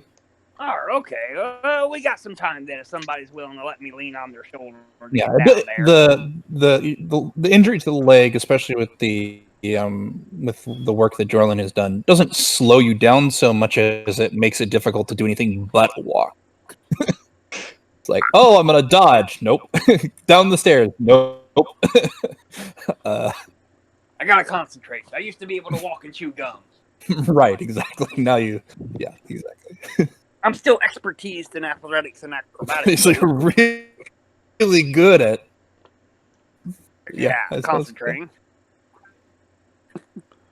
So this would be a probably good time to call it. Yeah, I think this is a good time to call it. Arthur did point out a relatively good question, so feel free to discuss it in or out of character. I'm going to use the bathroom. I'll be right back. I believe also another person, Zach, was looking to talk to me about character stuff, so I will get to you in a moment with that also. But in general, thank you all for playing. To conclude things, obviously you all get one experience for playing. And yeah, a lot of great role play in chat and otherwise. Yeah, there was just a lot of good stuff going on. I know there were some technical issues breaking up Charles and such, but I don't think there is any reason to not give you guys. We'll say 3 actually. Yeah, we'll say 3. Wow. Yeah, I don't normally do that, but this is a full session of role playing, and everybody role played well and used the chat and blah blah blah. So yeah, sounds good. Some did better at the whisper mode than others. Well, honestly, it just worked better for it because part of the issue with that particular stealth was that in order for you to get drink from those barrels, there was no hiding spots from people who were looking at the room. So like the people who were there, Nikor and Caliban, just saw you. And everybody else is like, I don't know. So it just worked out well. It was funny. But yeah, so thank you all for playing. I was very glad that I got to get into one of the reasons that Sambla stabbed himself was to ruin some of those papers. But yeah, good job in